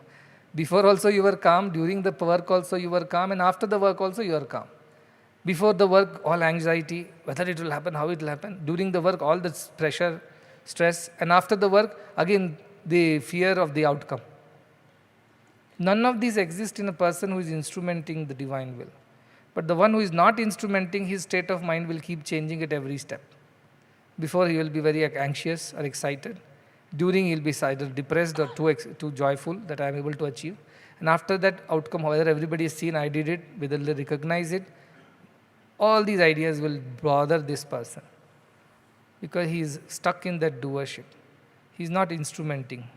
So Janaka is saying there is nothing to be done. It does not mean we all hang our boots and say, oh, Janaka said nothing to be done. We don't have to study. We don't have to go to offices. We don't have to work. No, what he means is that this idea of doing is false. That is illusion. Instrumenting is okay. And now you know the difference between the two. Before, during and after, your state of mind remains same, calm and equanimous. It doesn't change. And small fluctuations may happen because you are engaging your mind and body. It's like a road which is rough, naturally a little bit of discomfort. But more or less you are there in the same state. You don't really change much. That is the beauty of this idea. That there is nothing to be done, and I have thought about it sanchintya tattvataha. I have thought about it in the essence of it, not on the surface. Not the surface, superficial understanding, oh yes, I should be instrument, I should not be the doer. And then actually you suffer all the doership later. No, I have carefully analyzed and observed and concluded, after years of doing it all wrong, finally I have understood that this was all wrong. Now I have understood what was the right thing to do. So now what is my disposition? Yada yat kartum ayati tat kritva ase yatha sukham. Whatever comes my way, I accept it, execute it, and I am, after being done with it, I am back to the state of joy. I am always in the state of joy. When people ask me, where do you get all these new ideas from? New projects, new things to be done, new policies, new decisions. I cannot explain to them. I did not sit and think about it. That Monday morning we will launch this policy, Tuesday we will do that, and things like that. But the first thing Bhagavan told me to prepare for his work was to come totally unprepared. Don't come with your plans and your ideas and your strategies. I don't need any of this. Just come with an empty mind, because you have to just instrument the divine will. If you come with some things of your own and my things are also there, then they are like two swords in the same scabbard. They cannot exist. Two drivers driving the same car cannot happen. So your only preparation is don't prepare, just come. But that is very difficult to just come empty and stand in front of a huge gathering of eminent people, and then next thing is you have to speak and tell nice things and right things. How is that? That requires some other level of courage. Going unprepared. Now if I tell somebody you have to give a speech this evening, what will the person do? He'll run behind the stage, sit down, write down things, and then come and deliver a speech. But just coming and speaking without any preparation, it requires a different level of surrender. Because you can make a fool of yourself in front of everybody. You can make a mockery of things. And also, by not being able to deliver, you will bring ill repute to everybody.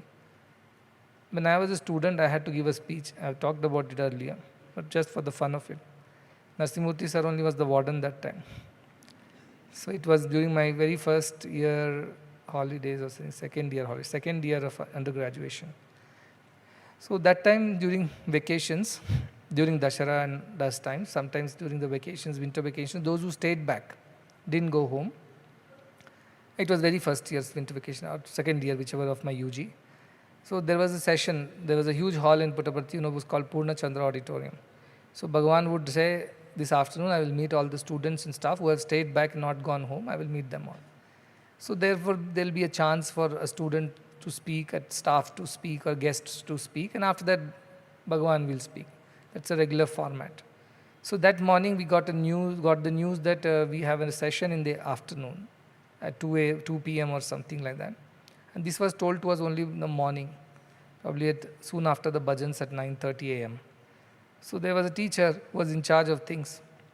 He called and said, those who wish to give their names to give a speech in front of Bhagavan, please do so immediately. And he called me and told, collect all the names, put them on sheets, small pieces of paper, and then we will do a lucky draw, lottery system, because we cannot decide in such a short time who is eligible, who is not. So we'll pick 3-4 names and we'll see who is good and we'll give them a chance.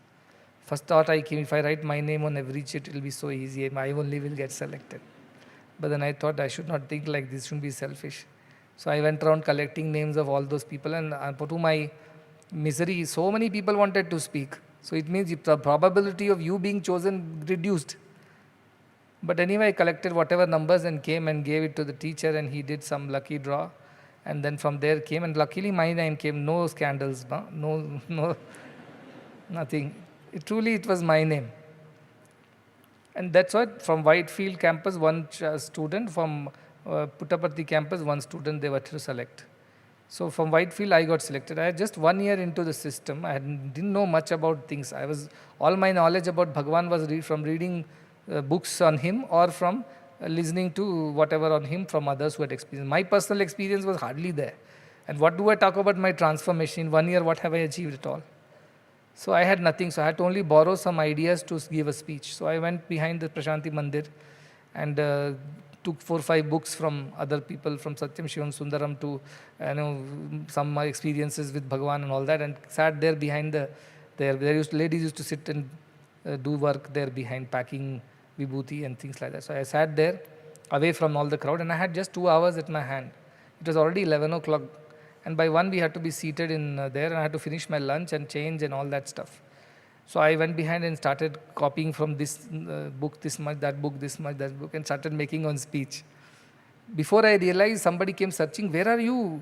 Everybody is seated in Purna Chandra and you were supposed to speak, you are not. Then I looked at the time, it was almost going to be 1:30 or something like that.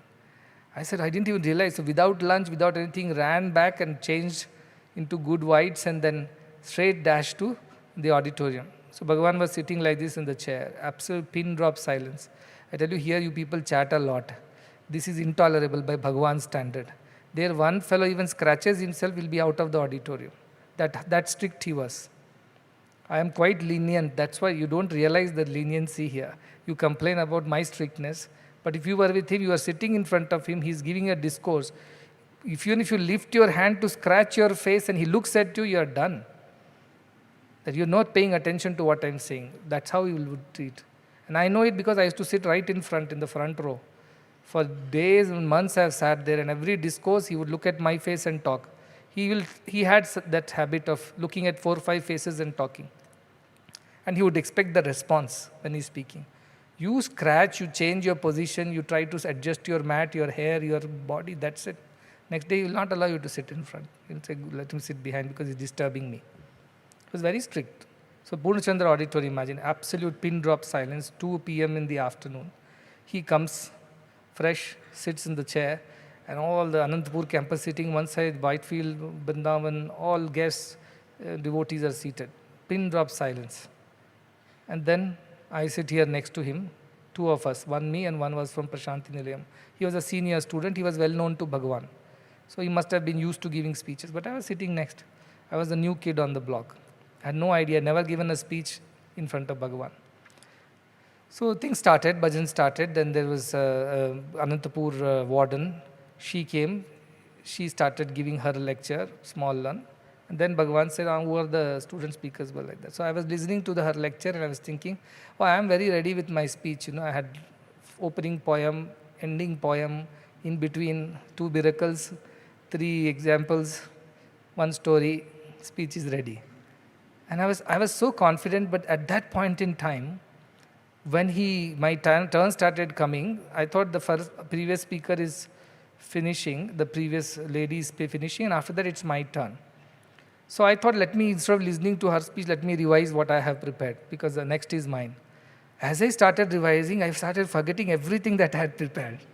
Couldn't remember. I'll remember 2 lines of the poem, the next 2 lines will elude my memory. Like that, the last one, conclusion, I forgot. And all that which connections are there in between, the links were lost. See, it looked like one scattered debris of a speech which I had to deliver. And imagine the very first speech is make or mar situation. Never again you will get a chance to speak after having embarrassed the whole campus. So I was just sitting and wondering what to do, and then finally I let out a prayer from inside. What was the prayer? Please cancel my speech. Prayer was not give me the strength to give the speech. Prayer was, please cancel my speech. I cannot give this speech. I think I'll make a fool of myself in front of everyone. And after that, what I'm going to get from Narsimurthy sir and the rest is a different matter altogether. Whole life I have to live under this trauma. So please, Apat Bandhava, don't give me a chance to speak. That was my prayer. And just when they announced, okay, the next speaker is going to be myself, and I was trembling and trying to lift myself up to the podium, suddenly he looked at me and said, Kurcho, sit down. And then he told the next fellow, you speak. And then the other person went, he knew how to speak in front of Bhagwan, so he went about doing, he did a good job of it.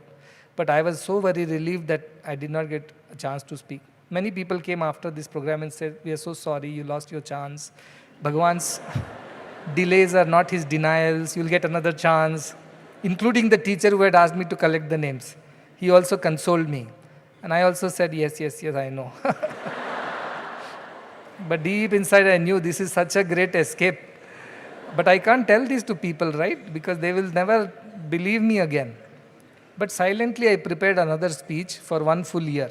Praying and praying and praying that I will get another chance where I will get to speak.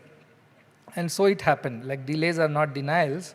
Next year during Prem Dashara time, there used to be a 1 week program. It's called Vidvana Mahasabha Saptaha, Veda Saptaha Vijnana. What is that? Veda Vijnana Saptaha. Veda Purusha Saptaha. 7 days. Used to be a program in Prashanti Nilayam, starting from Tritiya or Chaturthi all the way to Dashami. And every day, every afternoon, before Bhagwan's discourse, 2 speakers will be speaking. 1 student, 1 staff, and if there is 1 devotee or a guest. So 3 speakers. So then I also got another chance to speak. Now this time I prepared thoroughly. I prepared for 1 full year. So well prepared that even in the night, middle of the night, if you wake me up, I could rattle out the whole speech. So well prepared I was. And I was so confident this time, right, that now I can't make a mistake this time. That time, the 2 hours I had no, and by the time I'd given a few speeches here and there in the college and all that, so I had some confidence. So I went. Now this is Prashanti Mandir, it's a small stage, it's not a hall like this, like Purnachandra. And there's a huge open hall, Kulwant hall they call it. And people are seated, and Dashara is a very busy time. Whole hall is full. Absolutely, thousands and thousands of them, maybe 10,000 people at least. And I'm sitting next to him, he's sitting on the stage, I am sitting here, and then one more staff teacher is sitting next to me, and then some guest was supposed to speak out. So I sat there first. Before me, the previous there was one more student, he went and spoke. He spoke quite okay. Bhagavan was visibly pleased with his speech, also because he used to like that boy. He had lost his mother when he was young, so Bhagavan had a soft corner. So even if he made a mistake or two, I knew that Bhagavan will forgive him because of his soft corner for that motherless child. But I was not like that. I would get it if I make a mistake. So I was prepared, I was very confident. But the moment my turn came, suddenly the same deja vu. I'm forgetting everything.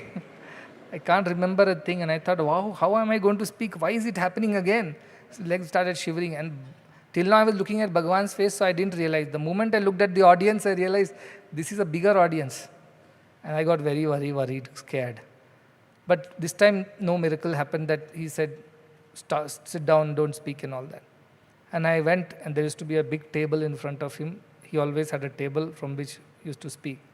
And he was sitting like this. Then I went under the table. I was so scared. I bent low, kissed his feet, and looked up from under the table because I spent more time than the usual Pada time. So he looked under, saying, what is he doing under the table? I was just buying time to prepare myself. So he looked at like this, what is happening? And then I looked up from under the table and said, please speak through me. That's all is the prayer I made. Please speak through me. Who knew that prayer will become my lifelong blessing? I only asked for one speech, but millions of words were delivered thereafter.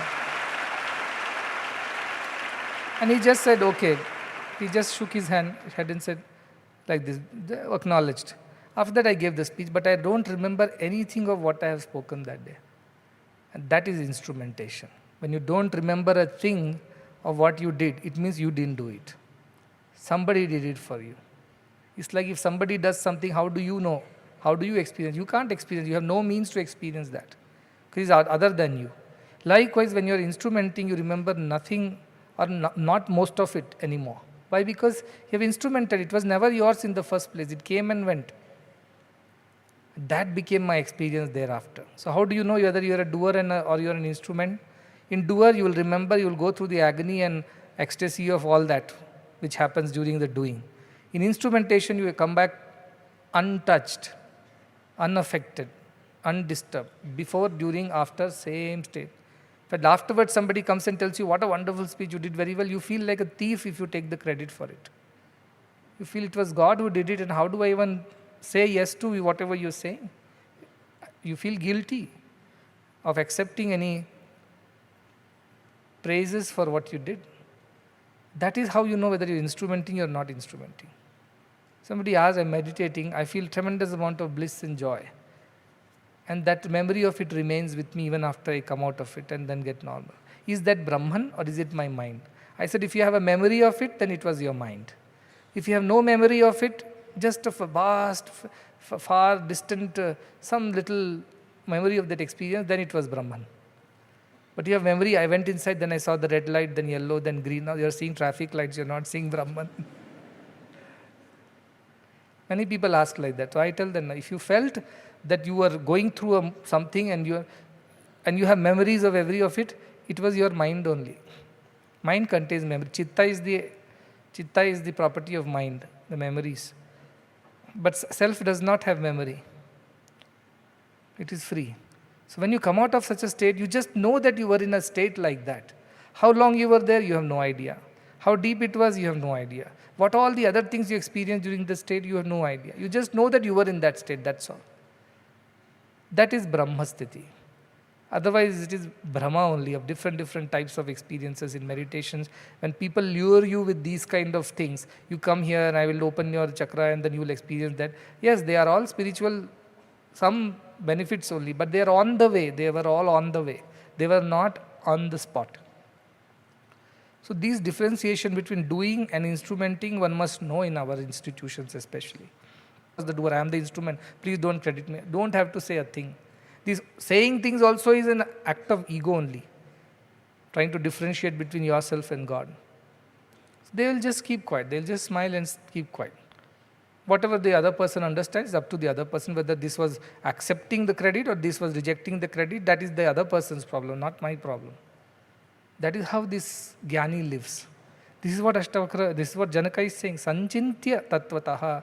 I have understood in the essence, the deepest essence of doership, how it happens, what happens when you are doing, what are the experiences you go through, what happens the beginning, middle and the end of it all. I understand fully Tattvataha, completely. I have analyzed and understood this concept of doing.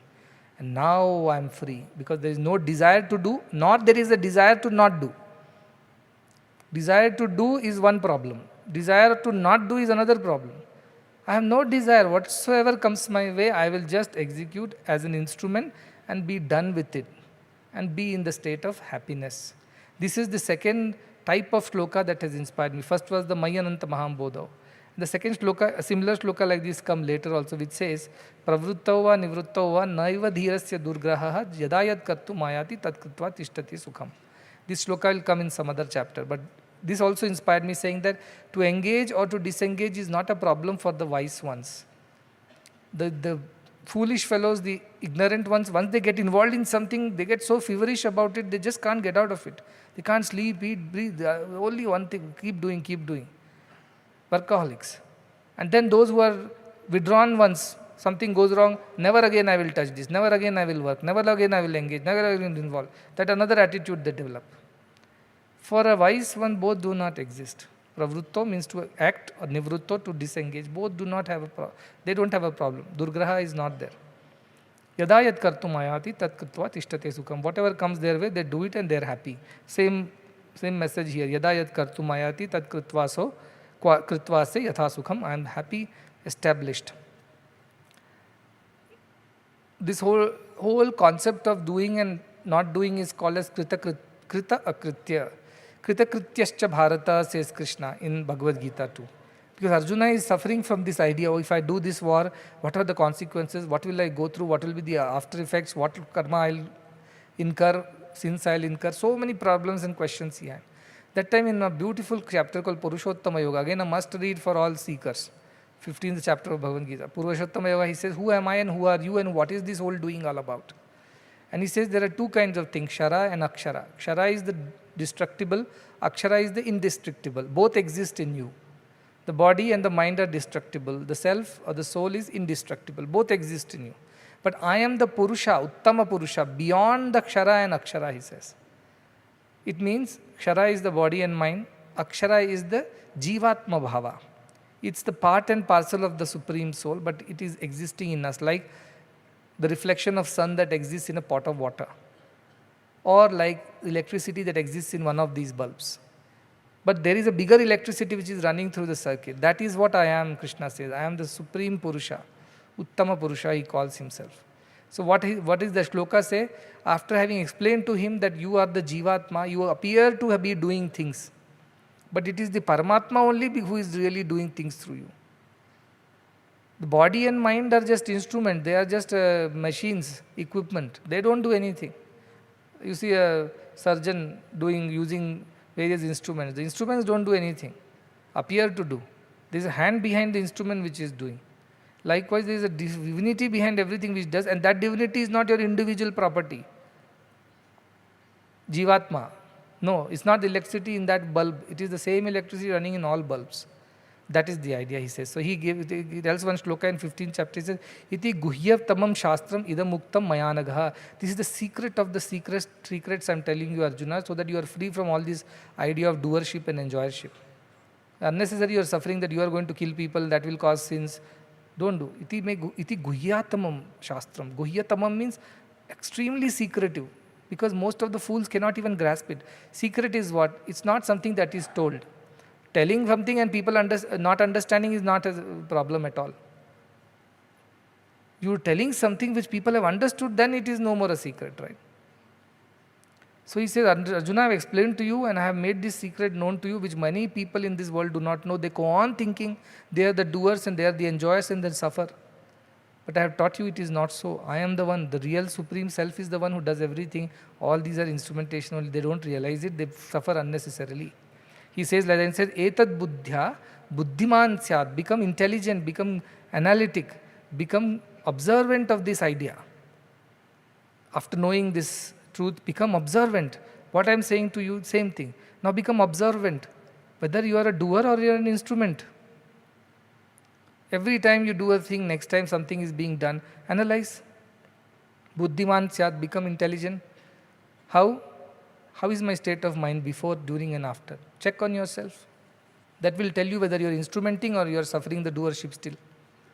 Whether you have memories of it and which you feel like taking credit for and get angry when you don't get credit, or you have no memory of it and even if people give credit, you do not want to accept it. What is your state? Check on yourself. Etad buddhya buddhiman syat. Krit krityascha bharata, he says. Krita krityascha bharata. Be done with this doing and not doing. Arjuna, he tells Arjuna, Krishna tells Arjuna, the same idea here. So the practical tip is, how do I know whether I am actually the doer or I am only the instrument? What is your state of mind before, during and after? And 2, do you have memory of it? And do you crave for acknowledgement? If these things don't exist, absolutely you are in the Brahmasthiti. Brahman took over and did what was needed to be done using your body, mind and everything else. So you have no memory, no craving for acknowledgement for it. And your state of mind therefore remained the same. Maybe little fluctuations are permitted because when hot water passes through a pipe, it also makes the pipe hot. A little bit it rubs onto the pipe, that's about it. But pipe eventually will come back to the normal state. Likewise, for that moment you might experience some little bit of exhilaration or little anxiety, but afterwards you have no memory of it. As if it was done aeons ago. You don't even feel that it happened recently. That is the feeling that you get when you are really in the present and you are totally instrumenting the divine will. So check on all these things is what he says. Again, a lot of beautiful shlokas come from Bhagavad Gita which says, our gunas make us do things in the world. We don't do anything. We are just puppets in the hand of gunas. That is the other theory. Where he says that, Krishna says in 3rd chapter, Prakrite kriyamanani guna karma gunaiha prakrite kriyamani gunaihe karmani sarvashaha. All the works in the world is done by the gunas. Gunas are the instincts within. A singer has the singing instinct. An engineer has an engineering instinct. A doctor has a medicine-related instinct. A sportsman has a sports instinct. So why is a good sportsman? Because he is born like that. There are the gunas which are there in him, embedded, inherent. That is the reason. So the idea is that you recognize this, that you are not the doer. The moment you associate with doing, all the suffering starts.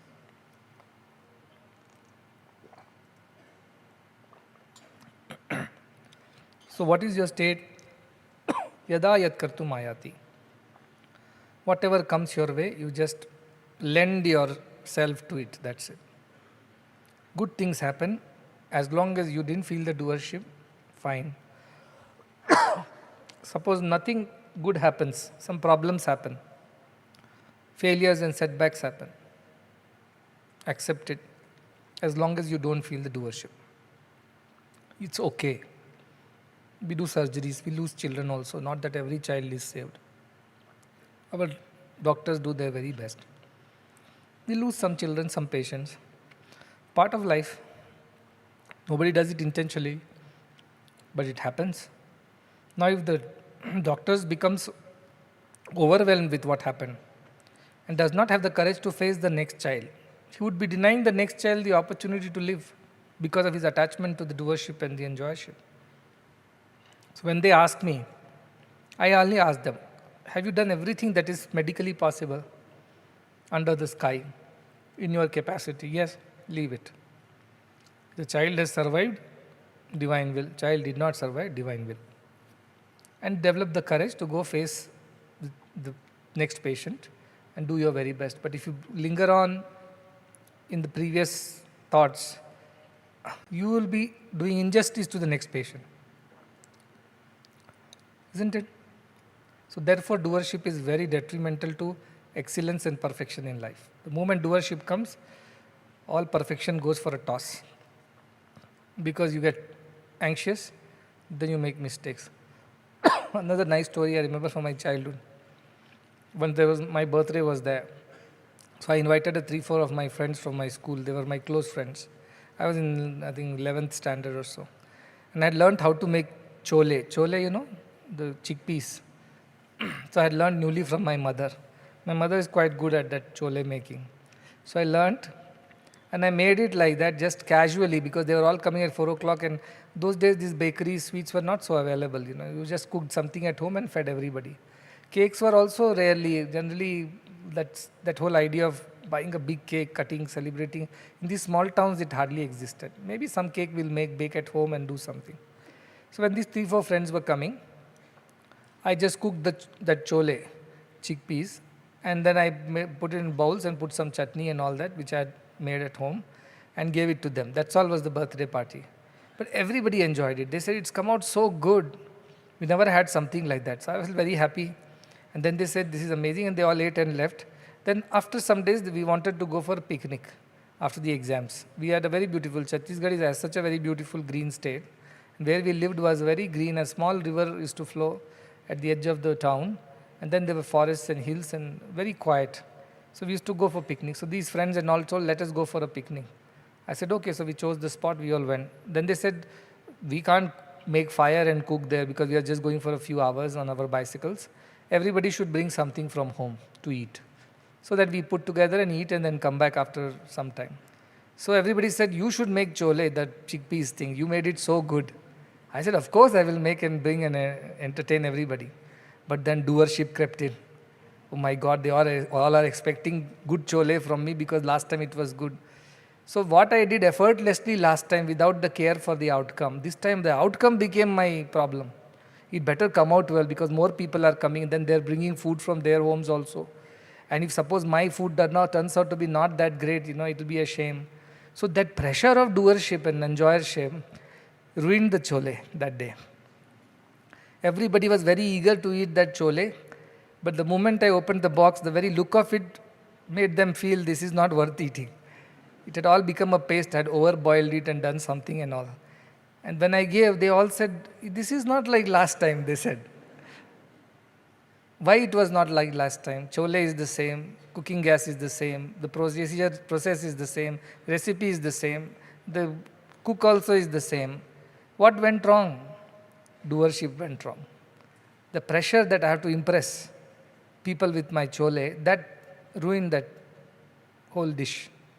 And I learned a big lesson of doership. The moment you become conscious of what people are saying, thinking, doing, you become conscious of the outcome, you ruin the process and you ruin the outcomes also. Many times, sometimes they say perfection cannot be repeated. This is the reason. Why? Because first perfection happened because you were selfless. Second time you want to replicate it, difficult because this time you become conscious. The pressure of replicating it has now happened to you. In that pressure you make mistakes. So effortlessly do. Yadayat kartum ayati. Effortlessly do your work, sing, cook, go about teaching, talking. Make it effortless. Don't make a burden out of it. And this I have seen even while running institutions, meeting people, or executing new projects or policies. Whenever I felt a sense of burden effort, that never succeeded. And why that burden and effort come? Because there's some governmental expectations, or there was expectation from some devotees, or something like that. And that kind of started spoiling the process. And whenever I stayed clear of all these burden of expectations, things just automatically were flowing without any problem. The other day I went to somebody's house. They bought a car for my use. So they were asking, earlier we bought one car for you that you just told, see this car is coming, we might need it, can you help? And they said, Swamiji, this is just arrived in India, we may not get booking. I said, no, just go inquire. They inquired, within 15 days the car was delivered. They themselves were shocked. They said, how is it happening? We never expected this to happen. That white Mercedes which is there, that is an imported one, because in those days, soon after COVID, they were not manufacturing in India. There were hardly 100 cars were imported. And these people went and they just got it. And the white color that I told, white color, they got it. They said, this is impossible. And next time they wanted to buy another car, an SUV, because we were traveling by road a lot. and they want to buy that car. By the way, none of these cars are mine, so don't even think that I own any of it. So these people went, but I got worried. I said, one more car, then all the devotees will think, oh, this Swamiji is enjoying a lot of luxury cars. This is how he is. We knew he is never good. All the unnecessary talks will start. So I got very worked up. And I felt, no, we should not buy this car. Because if we buy this car, then people will look at it and say, oh, you have so many things to do, so many projects are there, and you are buying another car, what is the necessity? This. But these devotees were so persistent. No, you must buy the car. They took me to the showroom in Hyderabad and made me sit saying that Swamiji, this will be good for you. But I was saying, no, I have one, so I was in two minds. And the two minds was not because of the problem with the devotee or with me or with the car. It's because of the perception what will be of the people who will watch, oh, he's using such cars. So I told them, it's okay, we will look at it later. Anyway, we have one car. But they kept on insisting. But I was hesitating. They were insisting. This went on for some time. And finally, I told, see, I cannot buy another, we cannot afford another thing. You may want to buy, but I cannot afford to put another car. So, but they were so very prayerful. I did not know how to say no to them. They were very sad. They thought, and they started thinking our devotion is not good. We are not good devotees. That is why he's not accepting. How do I explain that? No, it's not just about that. There are people who are watching me all the time through a lens, microscope. How do I survive all this scrutiny all the time, this public scrutiny that I go through? But they were very insisting. Finally, I told, okay, we had 2 more cars which other devotees had gifted. I told, let us sell those cars so that there is some justification that we have sold those old cars, so therefore there is a new car. So with that justification, finally did, and then the car came, everything happened. So recently asked, what went wrong with this second car? First car, everything went smooth for you. In 15 days you got it, we didn't even believe it will happen. Next car, so much we prayed and pestered and insisted, yet things took so long. What went wrong, he asked. Then I explained, nothing wrong with you, nothing wrong with the car, nothing wrong with having the car. The problem was with me, who became extremely cautious of what would people think. They will scrutinize this. And that made me worry. So I had to justify myself that let us get rid of some old 2 cars and then we will replace it with one of these cars. That is how it happened. Doership and enjoyership. Log kya kahenge? What will people think? What will they say? Because of that you don't take the right decisions. You get worked up. And then everything goes wrong. So whenever I never cared what people thought about whatever doing, we just succeeded at everything. When we became overwhelmed with the idea whether this venture will succeed, this thing will happen, how much is at stake, these questions and calculations started bothering us, it always failed. I have plenty of examples where this has happened, either because of my overconscious approach or because of others around me who were very desirous or demanding or had some expectations. Because of that, things didn't go right. When there were no desire, no expectations, effortlessly, things just happen. Best example is our medical school. Effortless it was. Just happened. Of course, hard work was there, but effortless. Even this hospital, effortless it is. Though there is a lot of challenges, difficulties, problems, all that is every day we face. But this sense of effort and burden is not there. Why? Because it is divinely ordained. It has to go that way. So in a process, if something is feeling like a burden, you know that there is something wrong with the process. You must change the process of doing it. In the sense, you must not be so attached to the work or to the outcome of the work. Then it will happen perfectly. So what destroys the perfection? Doership destroys perfection. Enjoyership ruins the very process. So what will be the antidote for it? No doership, no enjoyership, just effortless flow. How will effortless flow come to you? Completely surrendered. There is no anxiety and restlessness. But those who are workaholic, they cannot understand what I am saying. That is why our Krishna says, Api sarvani karmani sanyasya adhyatma chechasa, he tells, give up this idea of doing. It is not there here, but it is in Bhagavad Gita. Give up this idea of doing. Api sarvani karmani sanyasya. Give up this doing, all the actions. Adhyatma chetasa, by becoming spiritual inside, where you see through the falsity of everything. All these doership and enjoyership is a false thing. It's one great divine will under which everything can happen as long as we don't interfere with it. Like yesterday they played orchestra, 7 of them. Perfectly in tune. Perfectly in sync. no confusion, no deviation. Everybody is in tune. So divine wants to play the orchestra, but these musical instruments are not obliging. Everybody wants to do their own thing, then how there will be an orchestra? Munde, matir bhinna, each mind thinks differently. That causes all the confusion in the world. Otherwise, divine only wants joy, happiness, peace, harmony. Then why is it not being achieved? Because the instruments are bad. They don't get tuned properly. They play their own song. And that's why all the confusion. So whenever we face obstacles, it's because of the ego clashes between people who become too adamant or too peculiar, too particular about their ways. That causes all the confusion and delays and losses and unnecessary deviations and suffering. But as a conductor of an orchestra, I can only do so much.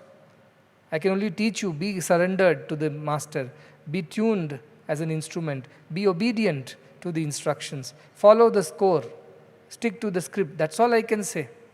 Beyond that, what can I do as an orchestra conductor if the people are not following the instructions? That's why whenever there is a cacophony or disharmony, it's not because of the idea itself. It's because of the people who are executing that idea. They don't have harmony, they cannot give up their egos, they cannot be totally selfless and surrendered, so the idea fails. Idea per se had no problem, it was a good idea, but doesn't get going or doesn't happen because of bad execution, because of too many people with too many personal agendas and egos. That destroys the purity of the thought, and eventually the process gets ruined.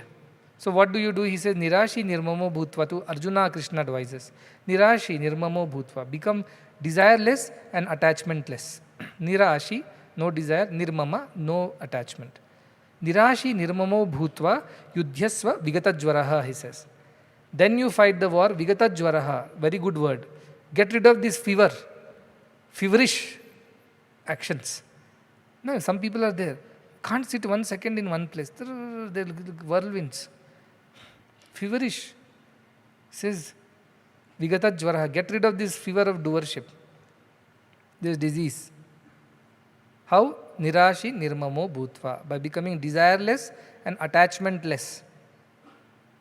Yujjasva, become ready in that kind of state of desirelessness and attachmentlessness, and get rid of this feverish pursuit of doing and enjoying continuously. That word he uses, jagadjvaraha, feverish, as if your temperature goes up. Whenever you want to do something, our temperature goes up, excitement or anxiety. None of these should exist. Then only you can be sukhi. Then only you can be happy. Otherwise, there is no way you can be happy in this world. And Janaka is leading the way by his own example, that I have done all this earlier. What kind of things have I not done using this body, mind and speech? When was the time my body, mind and speech were not distressed because of all this doership and enjoyership? Finally, I have understood that none of this was right, none of this was true. I was wrong in approaching spirituality this way. Spirituality is not about doing and enjoying, it is just about being. Doing, enjoying will be a part of the process, but your main focus is being. And just being is spirituality. That is astitaha, I am being that. I am being that. No more doing that, no more enjoying that, I am being. And everything, whatever needs to happen, it's happening as if automatically. I don't even remember what I did, why I did, and what was the purpose. I don't have any attachment to any of these things. So with that idea only you can do anything in the world worth its weight. Otherwise you will suffer every day. Your doership will kill you. Will kill you. That is why so many people suffer so much of stress. And I also go through it whenever there is a little bit of influencer pressure. See, my problem is what? Most of these sannyasis don't touch money. Once it seems Ramakrishna Paramahamsa, somebody wanted to check on him whether he really is so very detached. So what they put a few coins under his bedroll, quietly, so that we will see whether he really desists or despises money, or he simply says it superficially. So that day when they hid the few coins under his bed, when he went to sleep, woke up with great pain and shouted. And everybody came rushing saying, what happened, what went wrong? He said, something is hurting me very badly. There is something in this bed which is hurting me. It's paining. They said, there is nothing, it is the same bed, same thing, why are you? No, there is something, it is pricking me like a thorn. Something is there. Then the person who had hidden this just to test his purity, he came and confessed, I have hidden a few coins under your bed. So he removed all those. That sensitive he was. Many times some Swamijis come here. Even if they, to their trust, I want to give a small donation, I tell our people, please prepare a check to give donation. When I'm giving, they don't touch it. They don't take it in their hand. They said, you leave it there. You put it on the whatever table, and then their disciple picks it up and they take. They don't touch money. And actually, this is a very good thing because they're free from any obligations. Because once you take something from somebody, you get obligated. Then you have to live like under that pressure of obligation. Whether you are whoever you are, you take it from your friend as a borrowing, you get obligated. In business, you borrow from your partner or you borrow from your investors, you get obligated. So also, if in charity, if you borrow or if you take from a donor, you get obligated. That obligation is horrible. And I think, why should I get obligated? I am free. I don't need any of these things. I am free. As I mentioned, I didn't even want the car, but these people kept on saying. Because once upon a time I told I got a backache in something, and then they said, then you should have a car which is going to go to the villages also without giving you back pain. So that is how they became very insistent, and few of them got together and all this happened. But I said, I don't need these millions of dollars. I don't need any of it. If I get a meal, in fact, I'm always trying to diet because age is progressing, so it's always difficult for me to exercise and stay in shape, which is becoming more and more difficult. With a lot of medications, it becomes even more difficult because these medications make your muscles weak. So you don't feel like exercising, it hurts. So the activity comes down. And you're aging at the same time. So all the more I eat less. In fact, what I eat, you will be surprised. People think that all luxurious foods come to me. No. Most of the time I'm eating khichdi, salads, and both kinds, raw salads and boiled salads or clear soups, which is very cheap. It is cheaper than your average meal in the hostel, my meal. Of course, some people send some cakes here and there, their birthday is there, they want me to taste, I'll just take a piece and just for their joy. I don't eat all this. Try to avoid as much as possible. And some people send food from their home on certain festivals and occasions because they want to sort of celebrate with me. I'm a part of their family. So they send boxes come, what I like, one or two things, I eat it. And if somebody tells this dish has been sent by that lady, particularly she wants you to taste, because they'll torture these boys who are with me. Did he eat? How much did he eat? Little or more, they'll bug these boys. So I tell them, what is that? Something like that, then I take a little bit. But generally I try to eat very less. I want to keep my calorie count less than 1400 calories a day. Because mine is a sedentary lifestyle. I can't afford 2,500 of an average man. I have to keep it half. So I'm so conscious. So I don't need this much money. I don't need any of these millions of dollars that I beg and borrow from people. I don't need any of it for myself. I can be also those Swamijis, who don't touch money, who don't touch things. They're not obligated to anybody. They're free. But I am not free because I'm running an institute. There are people to be fed, clothed, treated, educated. I have to bend in front of the rich donors. I have to oblige them. If they ask for time, I have to give them time even if I don't want to give. For the sake of running the institution. So how much of unnecessary burden on my head, which I could easily avoid. I don't have to deal with these things. Whatever knowledge I have, that is good enough to fill my belly. I don't need more than that. But for the sake of all this, you have to run. Then you have to get obligated. Then you have to listen to things also from people, good, bad, ugly things also. But you have to just put your head down and listen. Many times I get very upset and say, why I should do this? Why I should do this? This is not for me. I don't need any of it. At some point in time, I had some little ambition and desires. I should have a car, a home, and people, my family should live comfortably. But that's all. Beyond that, I did not think much. I had a plan when I left Puttaparthi, when Bhagavan told you go out, work and come back later. I told him, you have told Poira, means go and come back. That's a usual parting way of saying things. But I insisted that there are two words, Poira, means go and come. So you will have to keep up your word, that you will take me back. But then I worked and worked for 5-6 years, worked quite hard. I used to work 18 hours a day. And my colleagues would say, what is this madness? What are you trying to achieve? Why this mad rush everywhere? Morning 8 to evening 10, I'll be roaming in the streets of Bangalore. First in the bike that I had, fall so many times from the bike in the rush to reach, cover as many clients and make as much money as possible so that I can retire as quickly. And I was not trying to retire at 40, I was trying to retire at 25.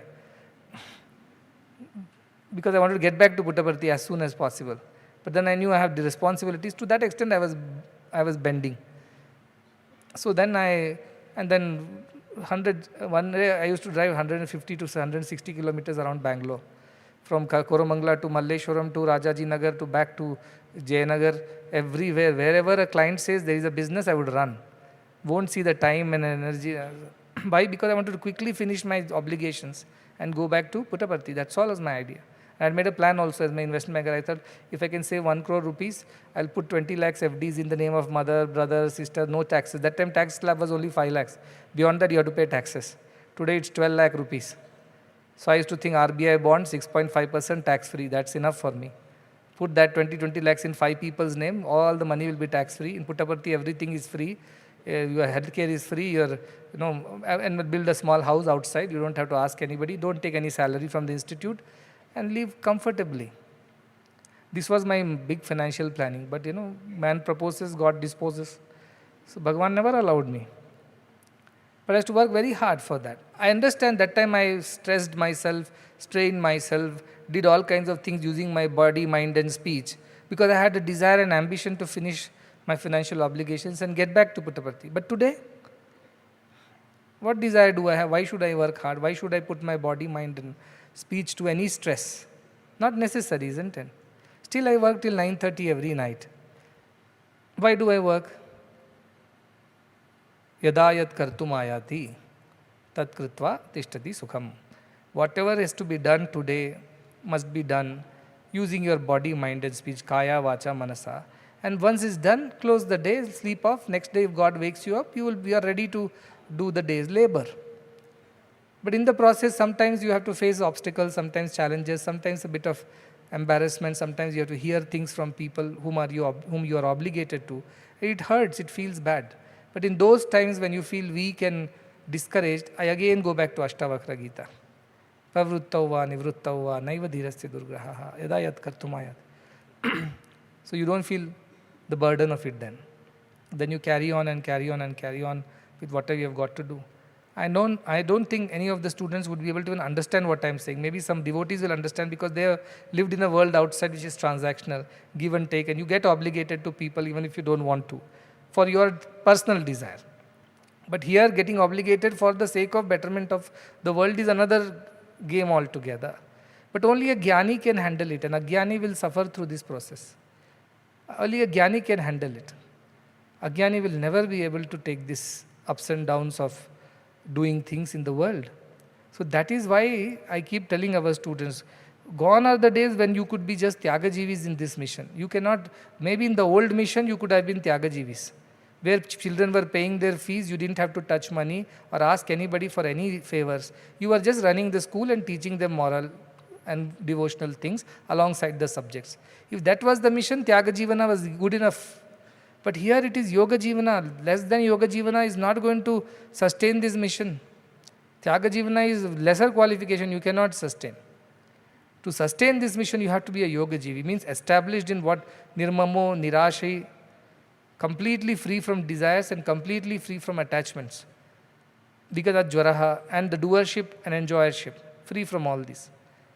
Yujyasva, then you become ready for this mission. Unless you are a yogi, you cannot run this mission.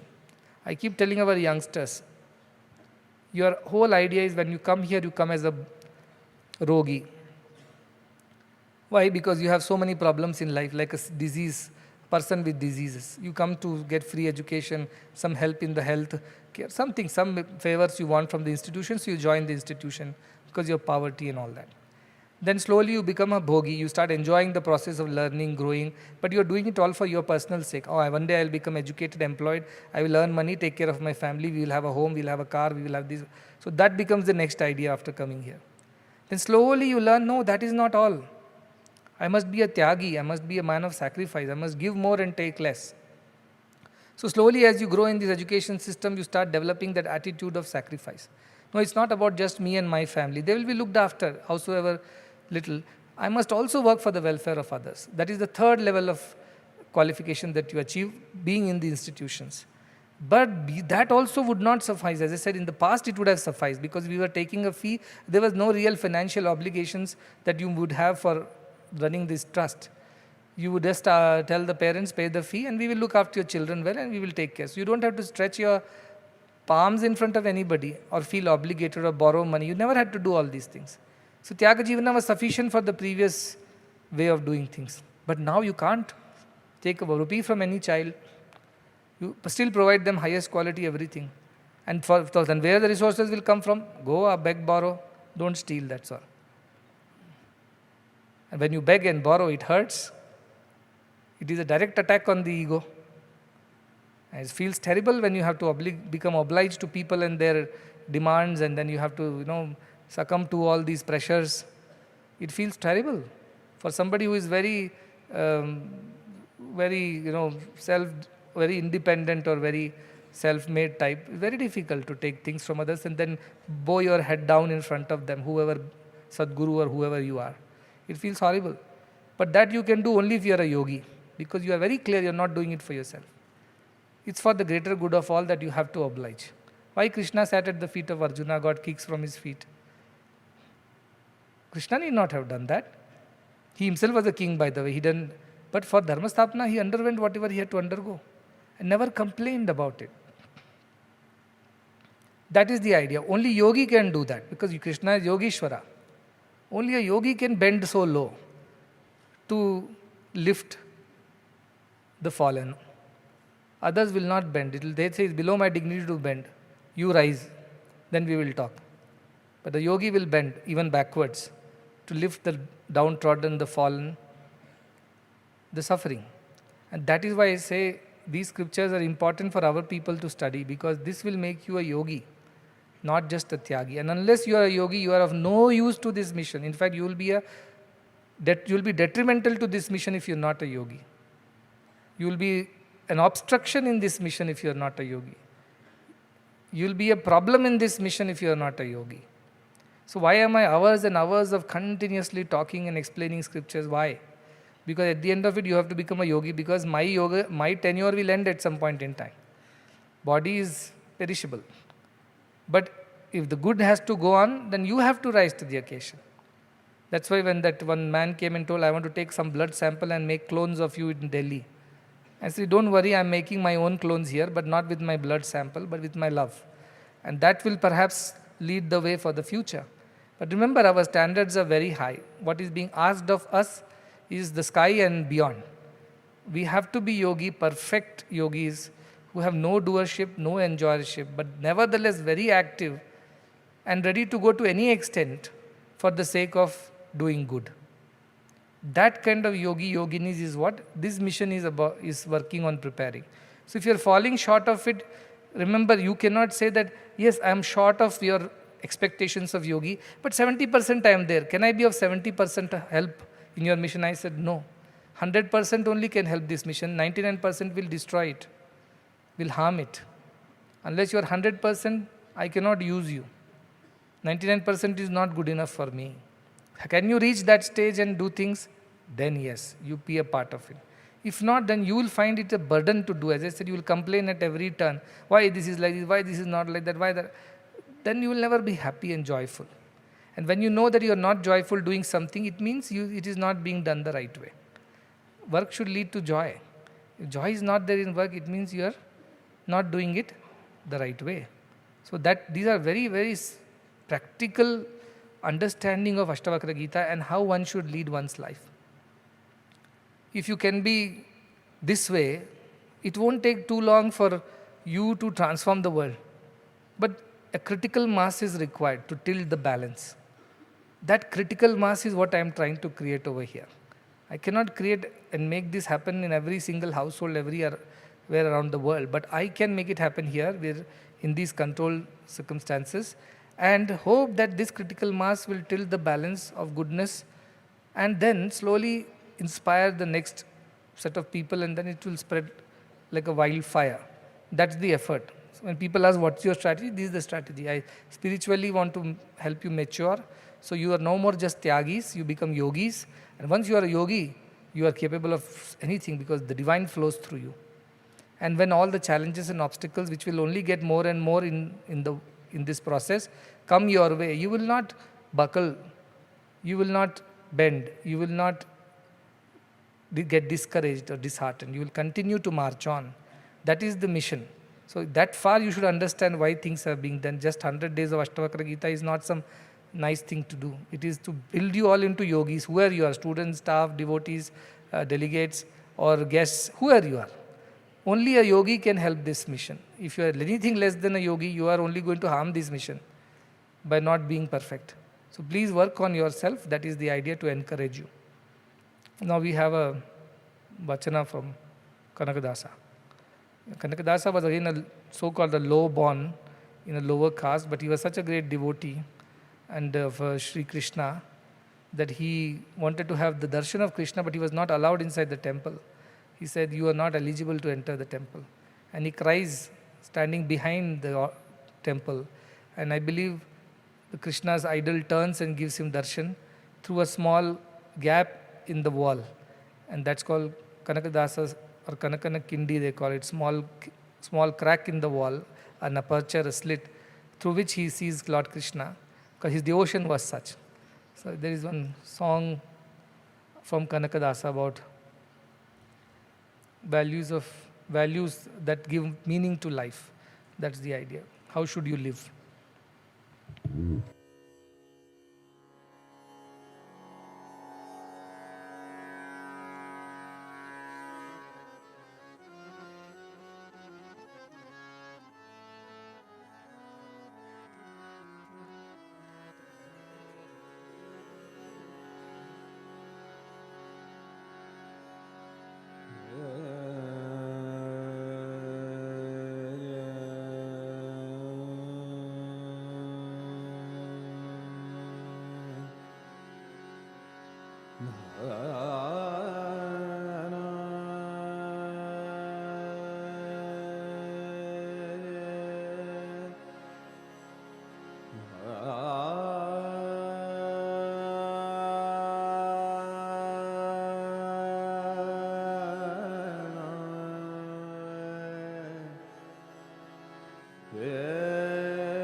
सत्यवन्तरा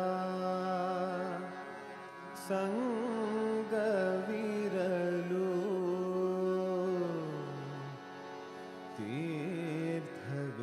तीर्थवेतके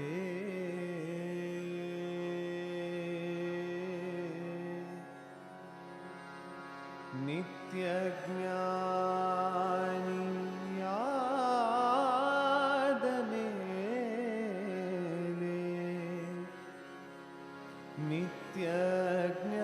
नित्यज्ञानी याद मेले चिंतेत के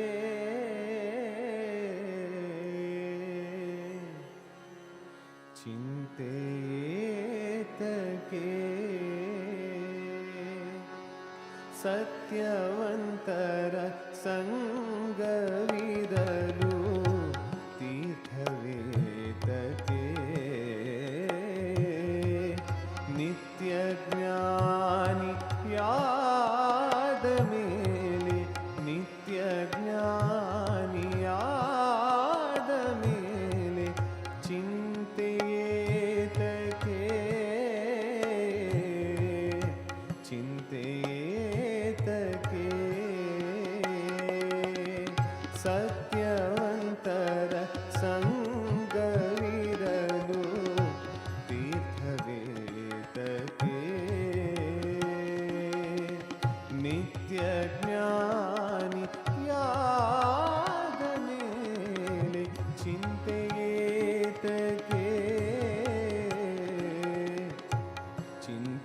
ಚಿಂತೆಯೇತಕ್ಕೆ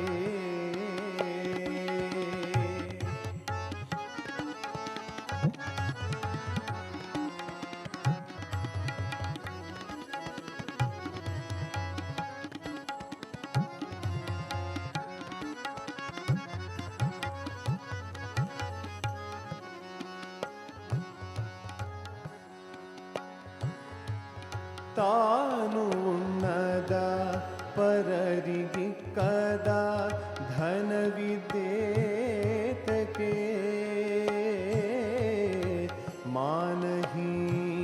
ಮಾನಹೀನನಾಗಿ ಬಾಳ್ವ ಮನುಜನೇತಕ್ಕೆ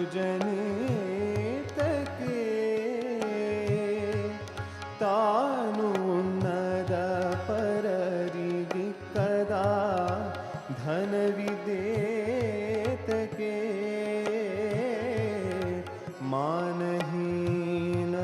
ಮಾನಹೀನನಾಗಿ ಬಾಳ್ವ ಮನುಜನೇತಕ್ಕೆ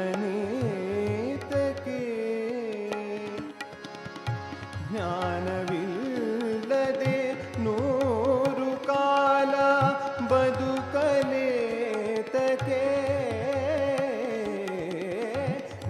ಜ್ಞಾನವಿಲ್ಲದೆ ನೂರು ಕಾಲ ಬದುಕಲೇತಕ್ಕೆ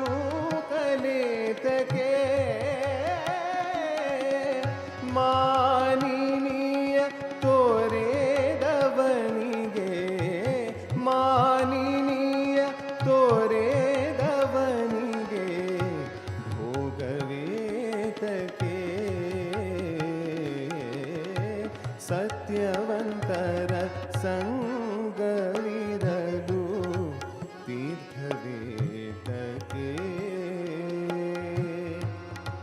ನಿತ್ಯ ಜ್ಞಾನಿಯಾದ ಮೇಲೆ ಚಿಂತೆಯೇತಕ್ಕೆ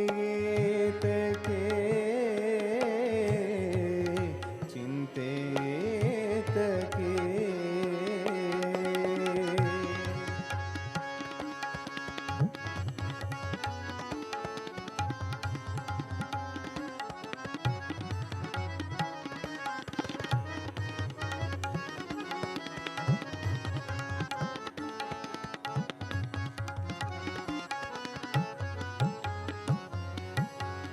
ಮಾತು ಕೇಳದೆ ಮಲತು ನಡೆವ ಮಕ್ಕಳೇತಕ್ಕೆ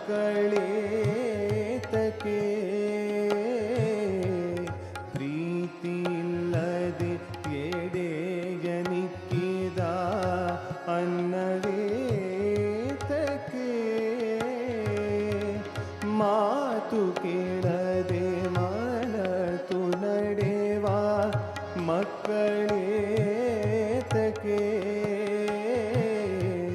ಪ್ರೀತಿಯಿಲ್ಲದೆ ಎಡೆಯನಿಕ್ಕಿದ ಅನ್ನವೇತಕ್ಕೆ ನೀತಿ ಅರಿತು ನಡೆಯದಿರುವ ಬಂಟನೇತಕ್ಕೆ ನೀತಿ ಅರಿತು ನಡೆಯದಿರುವ ಬಂಟನೇತಕ್ಕೆ ಸೋತು ಹೆಣ್ಣಿಗೆ ಹೆದರಿ ನಡೆವ ಸೋತು ಹೆಣ್ಣಿಗೆ ಹೆದರಿ ನಡೆವ ಪುರುಷನೇತಕ್ಕೆ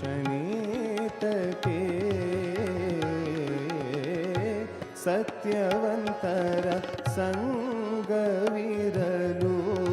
ತೀರ್ಥವೇತಕ್ಕೆ ನಿತ್ಯ ಜ್ಞಾನಿಯಾದ ಮೇಲೆ ಚಿಂತೆಯೇತಕ್ಕೆ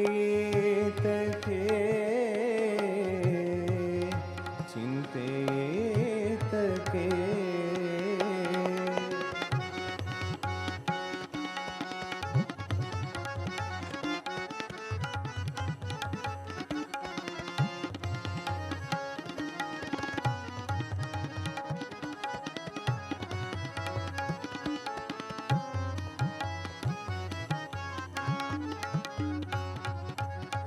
ಸಂಜ್ಞೆ ಅರಿತು ನಡೆಯದಿರುವ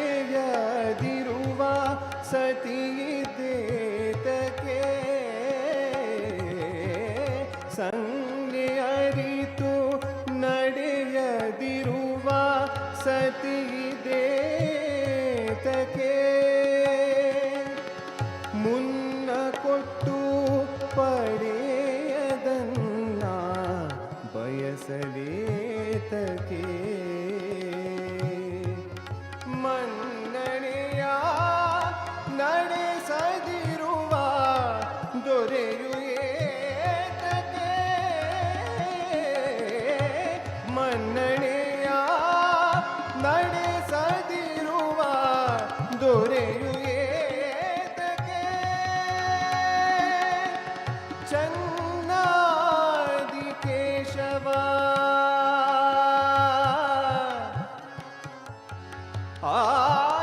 ಆದಿಕೇಶವ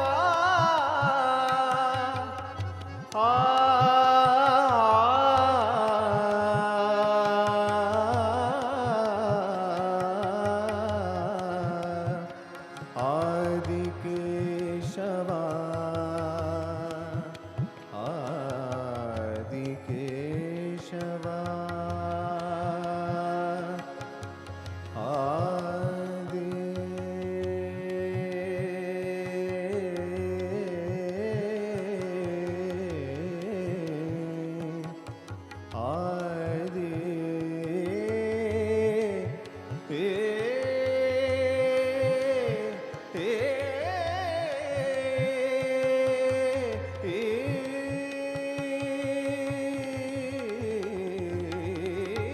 ಚನ್ನ ಆದಿಕೇಶವನಲ್ಲದ ಚನ್ನ ಆದಿಕೇಶವನಲ್ಲದ ದೈವವೇತಕ್ಕೆ ಚನ್ನ ಆದಿಕೇಶವನಲ್ಲದ ದೈವವೇತಕ್ಕೆ ಸತ್ಯವಂತರ ಸಂಗವಿರಲು ತೀರ್ಥವೇತಕ್ಕೆ ನಿತ್ಯ ಜ್ಞಾನಿಯಾದ ಮೇಲೆ ಚಿಂತೆಯೇತಕ್ಕೆ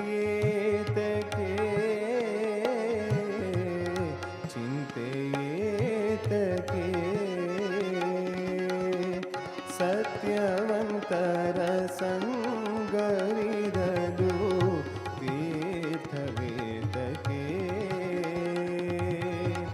ನಿತ್ಯ ಜ್ಞಾನಿಯಾದ ಮೇಲೆ ಚಿಂತೆಯೇತಕ್ಕೆ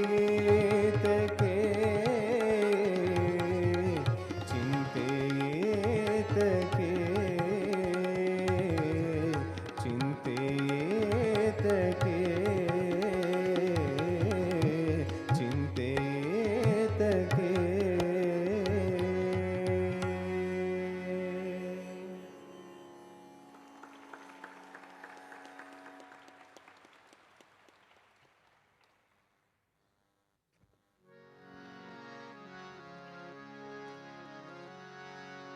ಸರ್ವಸುಗುಣ ಸಿಂಧವೇ ಸಕಲ ಸುಜನ ಬಂಧವೇ ಸರ್ವಸುಗುಣ ಸಿಂಧವೇ ಸಕಲ ಸುಜನ ಬಂಧವೇ ಗುರವೇ ಮಧುಸೂದನಾಯ ಮಹಿತ ಮಂಗಳಂ ಸದ್ಗುರವೇ ಮಧುಸೂದನಾಯ ಮಹಿತ ಮಂಗಳಂ ದೀನ ದುಃಖಿತ ಪೋಷಕಾಯ ದಾನ ಧರ್ಮ ಪ್ರೇರಕಾಯ ದೀನ ದುಃಖಿತ ಪೋಷಕಾಯ ದಾನ ಧರ್ಮ ಪ್ರೇರಕಾಯ ಸರ್ವಲೋಕಹಿತರಕಾಯ ಸರ್ವಮಂಗಳಂ ಸದ್ಗುರವೇ ಮಧುಸೂದನಾಯ ಮಹಿತ ಮಂಗಳಂ ವೇದನಾದವರ್ಧಕಾಯ ವಿಶ್ವಶಾಂತಿ ಸ್ಥಾಪಕಾಯ ವೇದನಾದವರ್ಧಕಾಯ ವಿಶ್ವಶಾಂತಿ ಸ್ಥಾಪಕಾಯ ಬ್ರಹ್ಮಜ್ಞಾನ ಬೋಧಕಾಯ ದಿವ್ಯಮಂಗಳಂ ಸದ್ಗುರವೇ ಮಧುಸೂದನಾಯ ಮಹಿತ ಮಂಗಳಂ ಸತ್ಯ ಸಾಯಿನ ಪ್ರಿಯಾಯ ಸತ್ಯ ಪ್ರೇಮ ವಿಗ್ರಹಾಯ ಸತ್ಯ ಸಾಯಿನ ಪ್ರಿಯಾಯ ಸತ್ಯ ಪ್ರೇಮ ವಿಗ್ರಹಾಯ ನಿತ್ಯ ಶುದ್ಧ ನಿರ್ಮಲಾಯ ನಿತ್ಯ ಮಂಗಳಂ सद्गुरवे मधुसूदनाय दिव्यमङ्गलम् सद्गुरवे मधुसूदनाय महितमङ्गलम्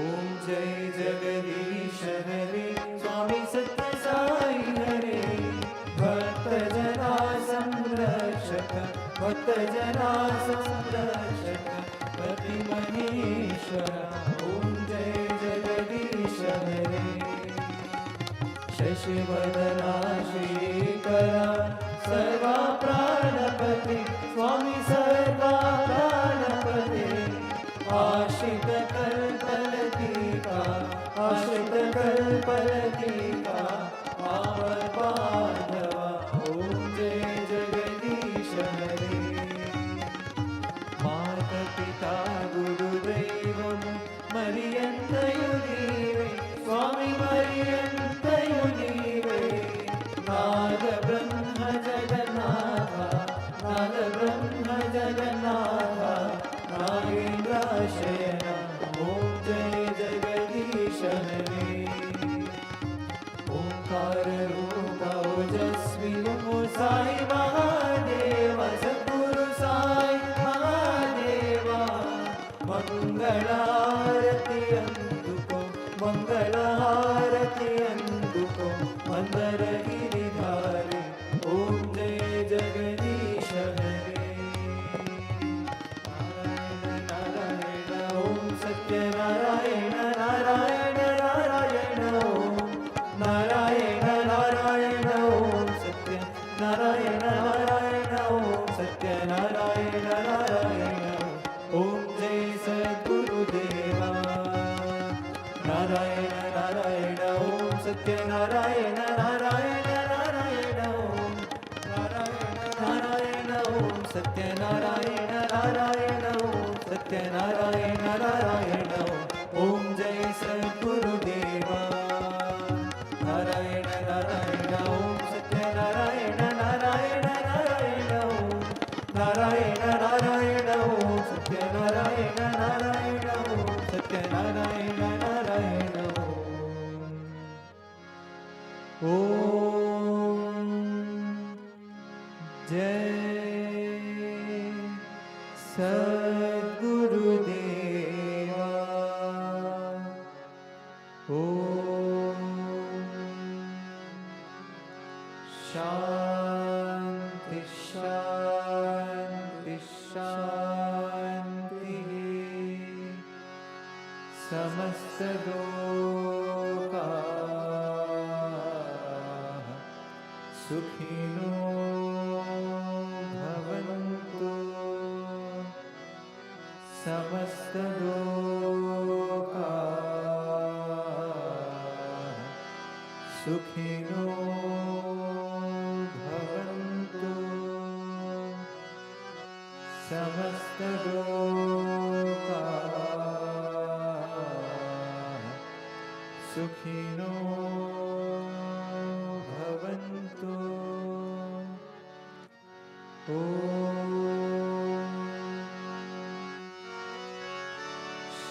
शांति शांति शांति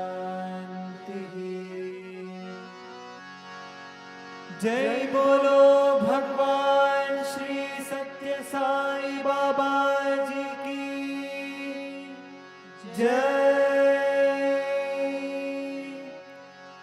जय बोलो सद्गुरु श्री मधुसूदन साई जी की जय।